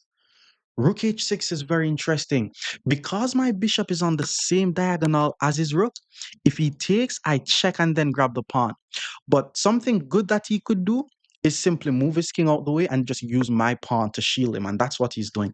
Now, what I'm thinking of now is to play pawn to f5, because if he takes, that's mate. The thing is, he is able to take this way, and I'm not really seeing exactly what I get. Probably going to do it though. Yeah, it's going to be a very hard position for him to defend. Let's play f5. E takes f5 is forced. And then I'm going to pull my queen back to g3. What you guys are witnessing now is an opposite colored bishop scenario. Whenever there's an opposite colored bishop, you need to keep in mind that if the position goes to an endgame, it's very likely that it's going to be a draw, which means his plan is now to trade the queens off the board. But another thing you guys need to keep in mind is the side who is playing with the attacking bishop is actually playing with an extra piece. Like if you look on the position, I have an extra piece that he doesn't have, because the light squared bishop literally has nothing to do with rice here. Pawn to f6, he's trying to prevent me from playing queen e5, followed by queen g7. I like the idea of just playing rook to e6, just infiltrating in his position, putting my pieces on his half of the board. Queen to e1 can also threaten, okay, I don't need to allow this. I don't need to trade the queens off the board. I shouldn't have done. I don't need to trade the rooks off the board though. That was bad. Because now if I go back, takes, takes, maybe he puts the queen somewhere. Yeah, maybe it's best if I just pull my rook back and then play queen to e1. It would have been better for me. Maybe it was best to double up first. Oh, but my rook was on e1 anyways. So rook e6, forcing his rook on c6, then putting it on e2 is actually very strong. And then he plays rook c7. Now I play queen e1. So there's no rook e7, and I'm now threatening rook to e8, but bishop to c6. Now his light squared bishop is doing something, because I need to ensure that I attack on the dark squares. Because once I start attacking on the light squares, his light squared bishop is doing something. Queen to f8 seems to be a mistake. Do I play bishop f5 and attack the rook first? Or do I just attack the queen? Maybe he's just going to put the queen here. So let's just attack the rook first. Also get some control over this diagonal. My pawn is still guarded. He moves the rook. Now I hit the queen. And we're now infiltrating. Okay, this is not as easy as it looks though. Because what he's doing, he's ensuring that he's protecting his half. How do we How do I do this? Okay, let's try this. Let's try this. Ooh, nice move. Maybe it doesn't work, but it's a nice try. Bishop to d6 threatens rook to f8 and attack the queen. Rook takes d6 would be a blunder because rook e7 pins the queen to the king because the queen and the king is on the same line. King takes e6. I'm slightly worried, but if he takes on h6, then it's more pieces to attack his king. The guy also has 2 minutes on his clock, so he's gonna also be playing some inaccurate moves because he's trying to play a bit faster. So we're probably gonna be winning this one. Okay, pawn to g5. If rook f8, there's queen. Okay, let's rook f8 hits the queen. There's queen to h5. Wasn't expecting queen all the way to h5, but now I'm able to take on f6. Though queen here was what I was thinking. Once I take on f6, queen check. Yo, this is not bad. This guy's playing some chess. Take with the rook, queen check, block with the bishop, pawn push, queen e8, check, king up. Check, block, check. Yeah. There's actually a defense there. And if he finds it, then, he's just very, very strong. Check. Oh, rook block. Wasn't expecting rook block. Okay, I don't want to trade the rooks, obviously. If takes, queen takes, maybe I should play queen to e6 here to attack the rook. But then I don't want to trade. So let's go rook e6. I'm actually risking, this is me risking the game ending in a loss trying to win. Bishop e8. Now his bishop is actually useful. Hit the bishop d7. All right, let's hit the bishop. Bishop d7. Oh, there's bishop d7, man. How am I gonna win this game? Queen to. I wanted to play queen to. Yeah, he's allowing me to play. Oh, wait, what is this guy doing? He attacks my bishop. So if I take his bishop, he takes my bishop. But what if I play queen to e5, protect my bishop, threaten a checkmate on h8, and this bishop is under attack? King takes h6, didn't see that, but once I check here, something has to block. He's not going to use his queen, he's going to use his rook. I'm going to check him on f8. King is going to go here. Yo, is there a mate here? Check, block, check moves. Okay, I'm not seeing a mate. There's probably a mate there. I'm not seeing it. So let's just take the free piece. This should guarantee my win. Hopefully. Oh, check, check, block. Um, check. Let me just do it actually. Ticks. Okay. Yeah, I'm gonna lose on time. I mean, I'm the one who is ahead by a piece. Like, I want to trade, so I don't mind. After takes, oh, there's a check coming here. Let's just give a check. I don't know what that does. I just don't want him to get a draw. Can I trick him with h3? This is just a trick, guys. Just be quiet. This is just me trying to trick him. I'm threatening mate, and if he takes, oh boy, guys, seeing everything. Backside. Okay, one last trick. If he takes the pawn, that's mate. Oh, it's not mate. Backside. Check. Let's just give some checks. The issue is my bishop is just doing absolutely nothing. I mean, I don't think he should trade though, to be honest. I don't think he should trade. This is probably winning. But I'm not sure how I'm gonna win it with no time. Oh, fudge! I shouldn't have allowed that. I'm probably lost now. Yeah, chess is too hard, yo. Now I'm losing. Yeah, chess is too hard. Check, king back. Okay. And then he just needs to run to the pawns. He has 16 seconds though.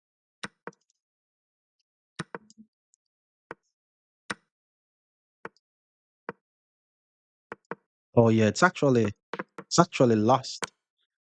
I mean, I'm gonna flag him, but it's actually funny that I lost.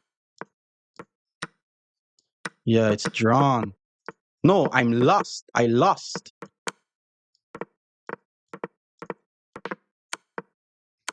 Whoa. Our opponent is now 1900. Let's play some stonewall attack.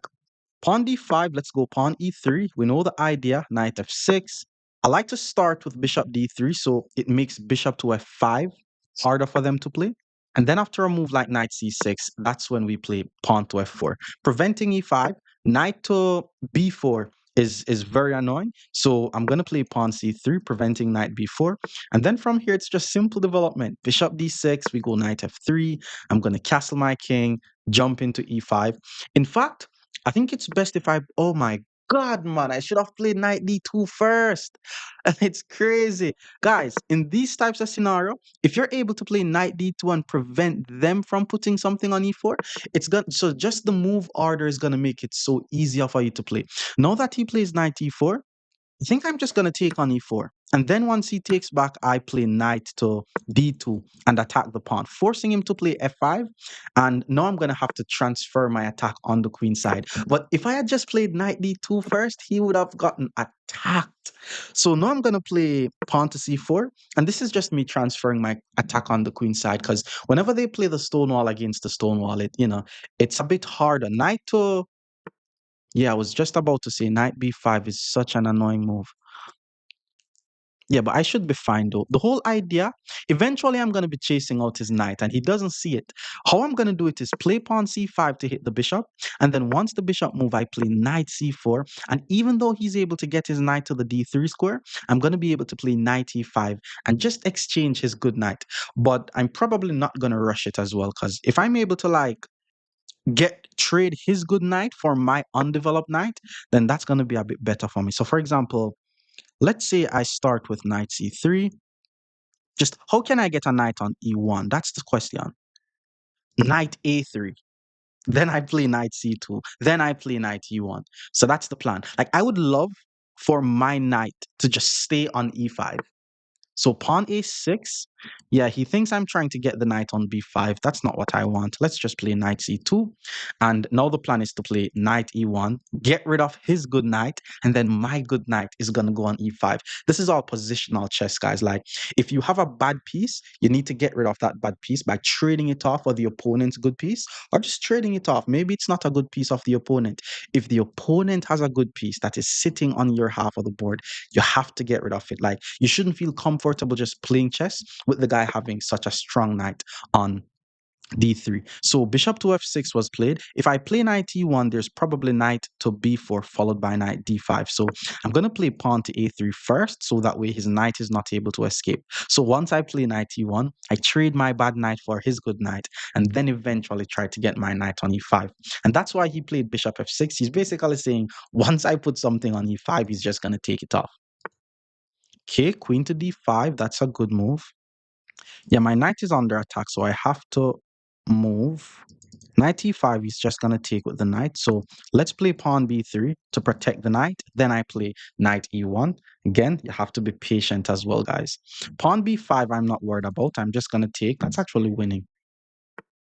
Okay, so bishop to d7 makes a whole lot of sense, by the way. Let's go knight e1, trying to get rid of this knight once and for all.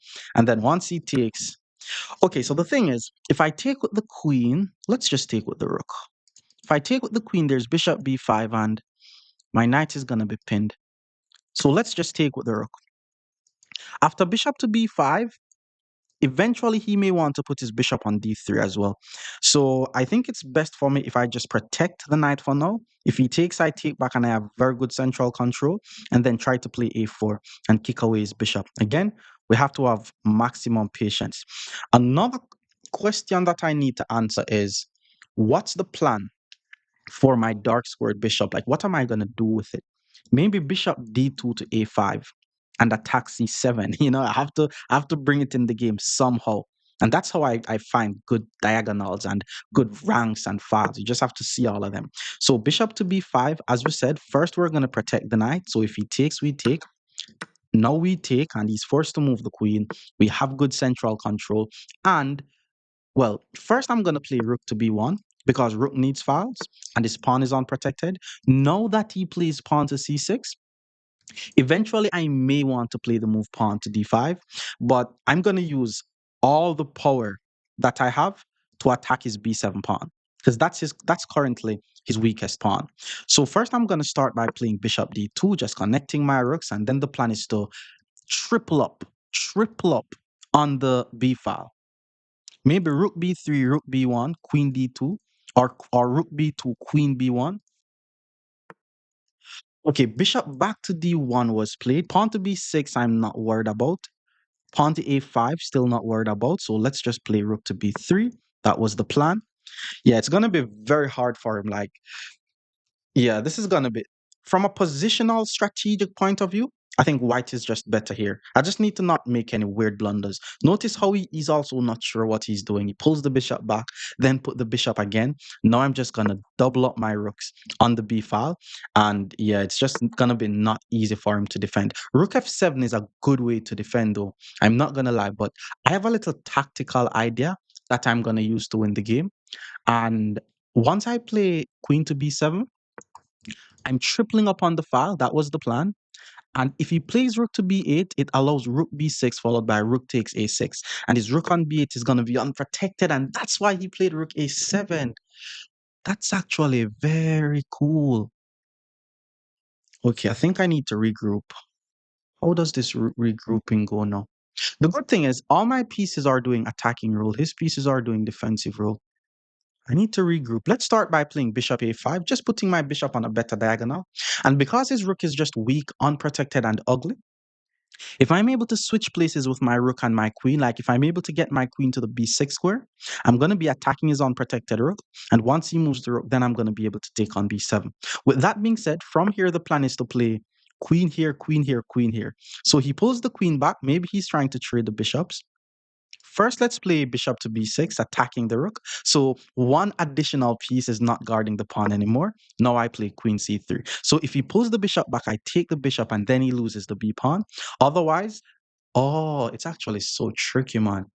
Yeah, I have to be strategic, guys. All right, so this is what we wanted. We wanted his rook on b8. That's what we want. Because we want to take something on a6, and then his rook is going to be unprotected. Let's be patient, though, because maybe I need to have my queen at the back. So let's play rook to b4, rook to b3, queen to b2. And while I'm doing this, I think he needs to start some attack on the king side, but he also needs his pieces to guard b7. Like, this is now just good for me. So pulling the bishop back, okay, that's not bad. Let's play rook to b3. Let's remain patient. If he takes, I play rook takes. The plan is to play queen to b2, and then I'm going to take on a6 and win the game.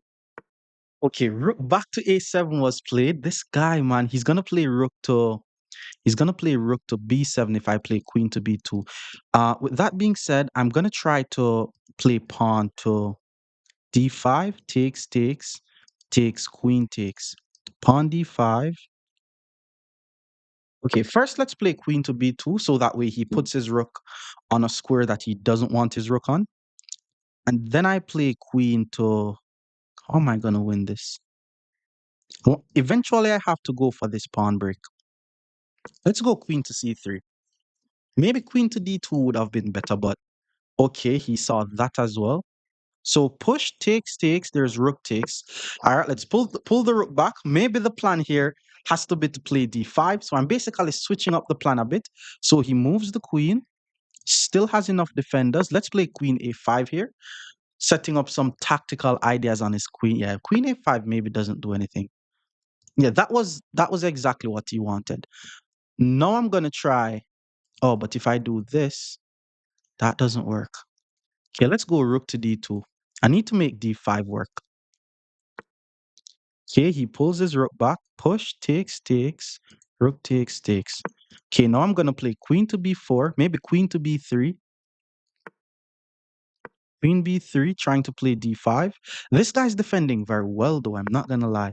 Rook c7. I think this is the dream situation that he has. Okay, new plan. I'm going to do what is called a king walk, guys. What?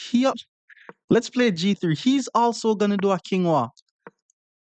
Okay, I'm not gonna lie. From a oh wait, king doesn't belong there. Let's try queen c3. No, I'm threatening d5. King doesn't belong there. Okay, he moves the king. Let's continue with the king walk. The king walk is basically to get my king on the other side of the board, so that way I can start an attack on the king side. Okay. All right. Now let's continue with the king walk. Push takes, check. Push takes, takes, rook takes. Okay, the funny thing is, I have an attack on his king. So he has to be careful.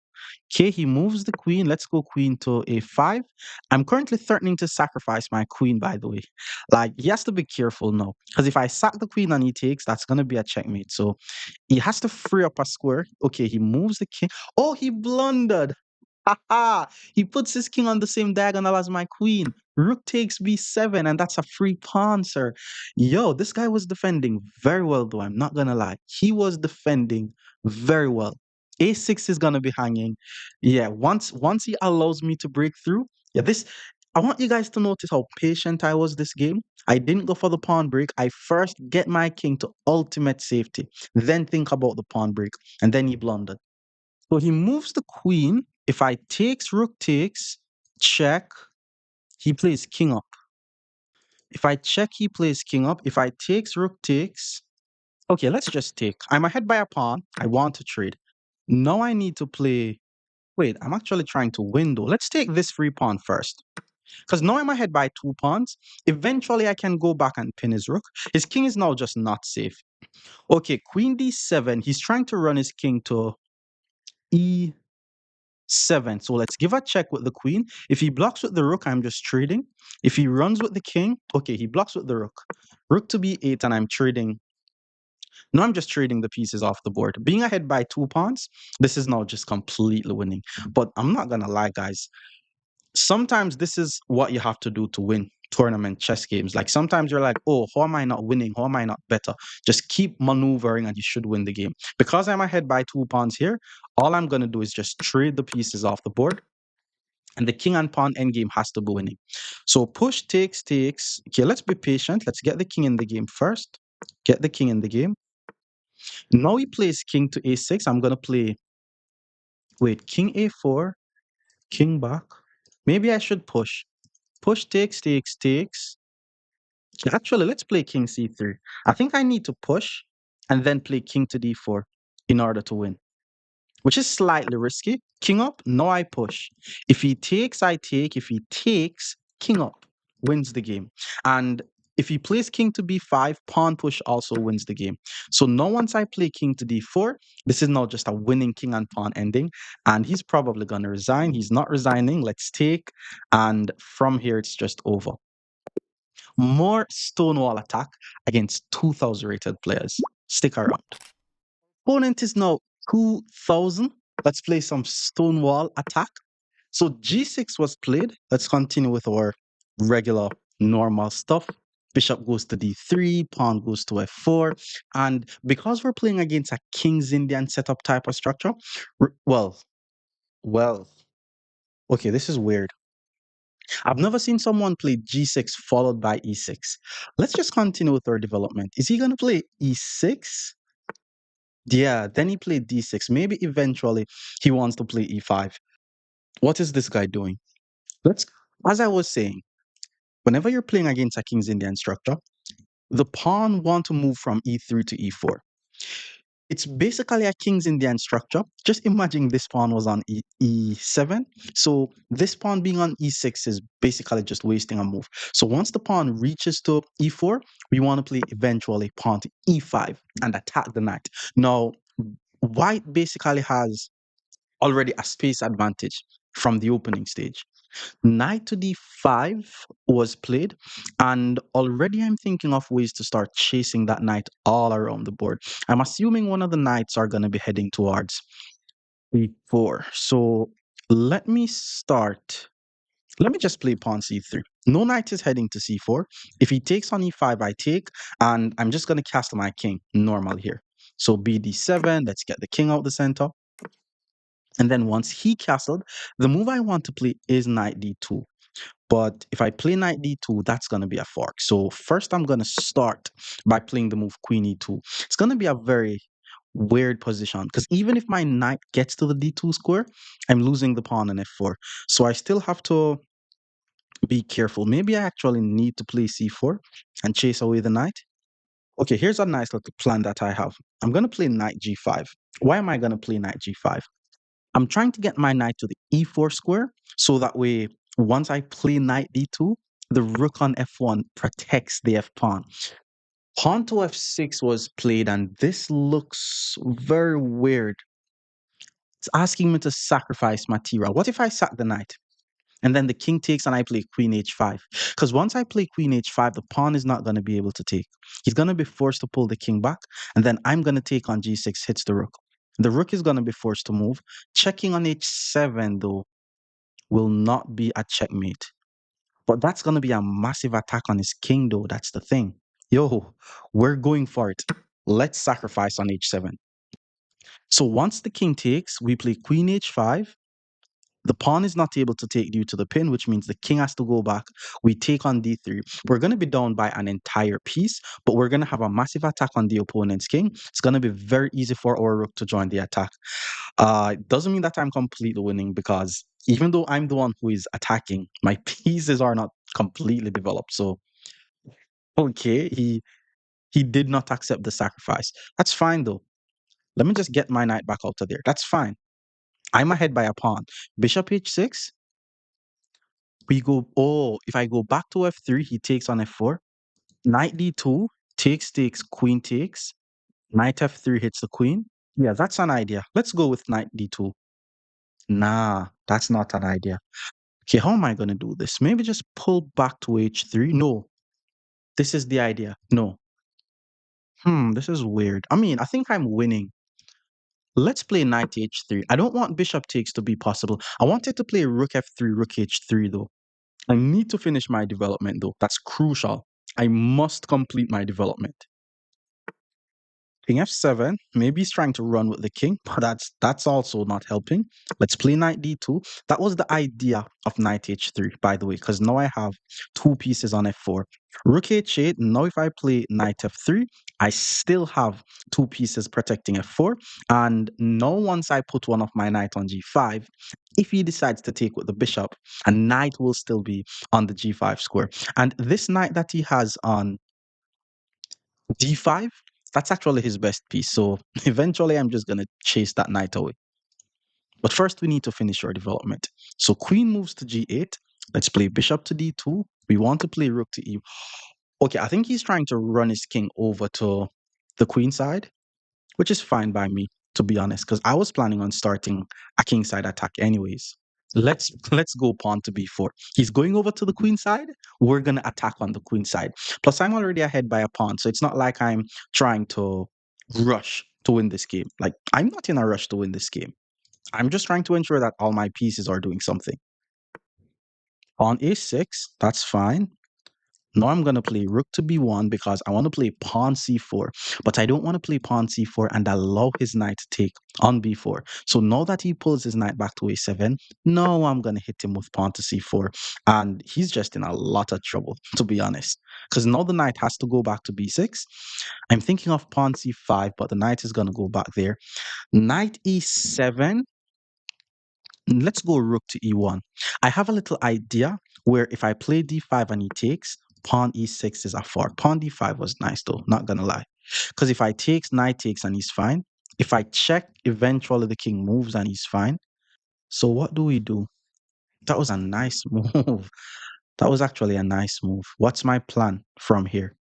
Okay, let's play pawn to b5. We have to open up some place. We have to ensure that we use pawn bricks to open some lines. So if he takes, my bishop takes, and I'm going to have a lot of pieces attacking e6. That's my plan. If he takes with the a pawn, then I'm just going to take back and I should be fine because his knights will not have good forward moves. So he took. Let's just take back. B5 is guarded. The knight is not able to move forward. It's going to be harder for me to attack his king, but I'm just going to be transferring my attack on the queen side. Even if he doesn't march the king over there, I think his pieces are more vulnerable on the queen side. Literally unprotected, unprotected, unprotected, unprotected. Okay, pawn c6, not bad. I think he's threatening to take. If I play pawn b6, the knight goes back. All of a sudden, this guy's playing well. All right, let's just take. And then after the bishop takes, now both of our rooks are on open files. And then he puts the rook back over to a8 using this file. Hmm. Interesting. Okay. What I'm gonna do is he's playing fast by the way, so I have to speed up. Bishop b4. That's just a better diagonal for my bishop. Maybe I'm not gonna take the knight. Eventually, I'm gonna check on g5. I want to check on g5 when it works though, because whenever I check on g5 and he moves the king, let's say here, then e6 is still guarded. Queen c8 keeps e6 guarded. So I'm just gonna keep slowly improving my position. For example, moves like rook to c2, doubling up the rooks on the c file, queen to d7. I think he's trying to swing over the other rook. So let's finally hop in the pony on g5 with check. Now the king has to move. And once the king, I was about to say his rook is no longer going to be able to join the game, but that's not the case. It's crazy. This guy's just playing good chess all of a sudden. Thought he was bad in the opening. Okay, but I have to be fast. It's crucial. Let's play rook c3.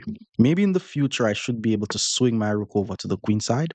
Rook h4 attacks f4, and I believe he's also trying to double up his rook. So let's play pawn g3. Hit the rook. He's playing very fast. Rook h5. He's still trying to double up the rooks. Why not pawn g4? Nah, that doesn't do anything. Okay, let's go bishop c5. If he moves over the rook, then I take his knight and I'm winning. So, and if he pulls his knight back to c8, then he's not able to double up the rooks. So that's a nice idea. Like I'm ahead by a pawn, but it's kind of hard to see how I'm going to be breaking through in this position. Let's now play rook to b3, doubling up the rooks on the b file. Maybe I want to go bishop to b5 and trade off this bishop, but that's actually a bad bishop. The good thing is the queen on d7 is doing a very it's doing a defensive role. Like it's very obligated to guard the e6 pawn. So if I'm able to maybe do a sacrifice, lower his queen away, then I'm going to be able to take on e6 with check. Like I'm not really seeing what I get from that though. I'm just going to keep maneuvering my pieces, keep improving my pieces until he makes a blunder. Maybe I'm going to triple up on the b file, pull my bishop to e2 to attack his rook. Knight back to g8. Okay. Let's triple up on the b file. That was the plan. And if he plays knight h6, the plan was to play bishop e2. So this knight is now on e7. Okay. Let's go bishop to b5. This is a very bad bishop, but I think the only way to break through this position. Oh, that's actually bad. No. Yeah, I think it's bad actually.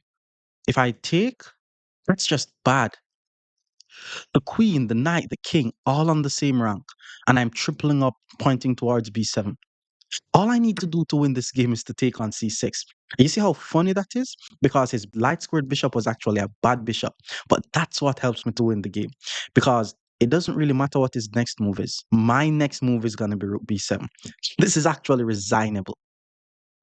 And he resigns.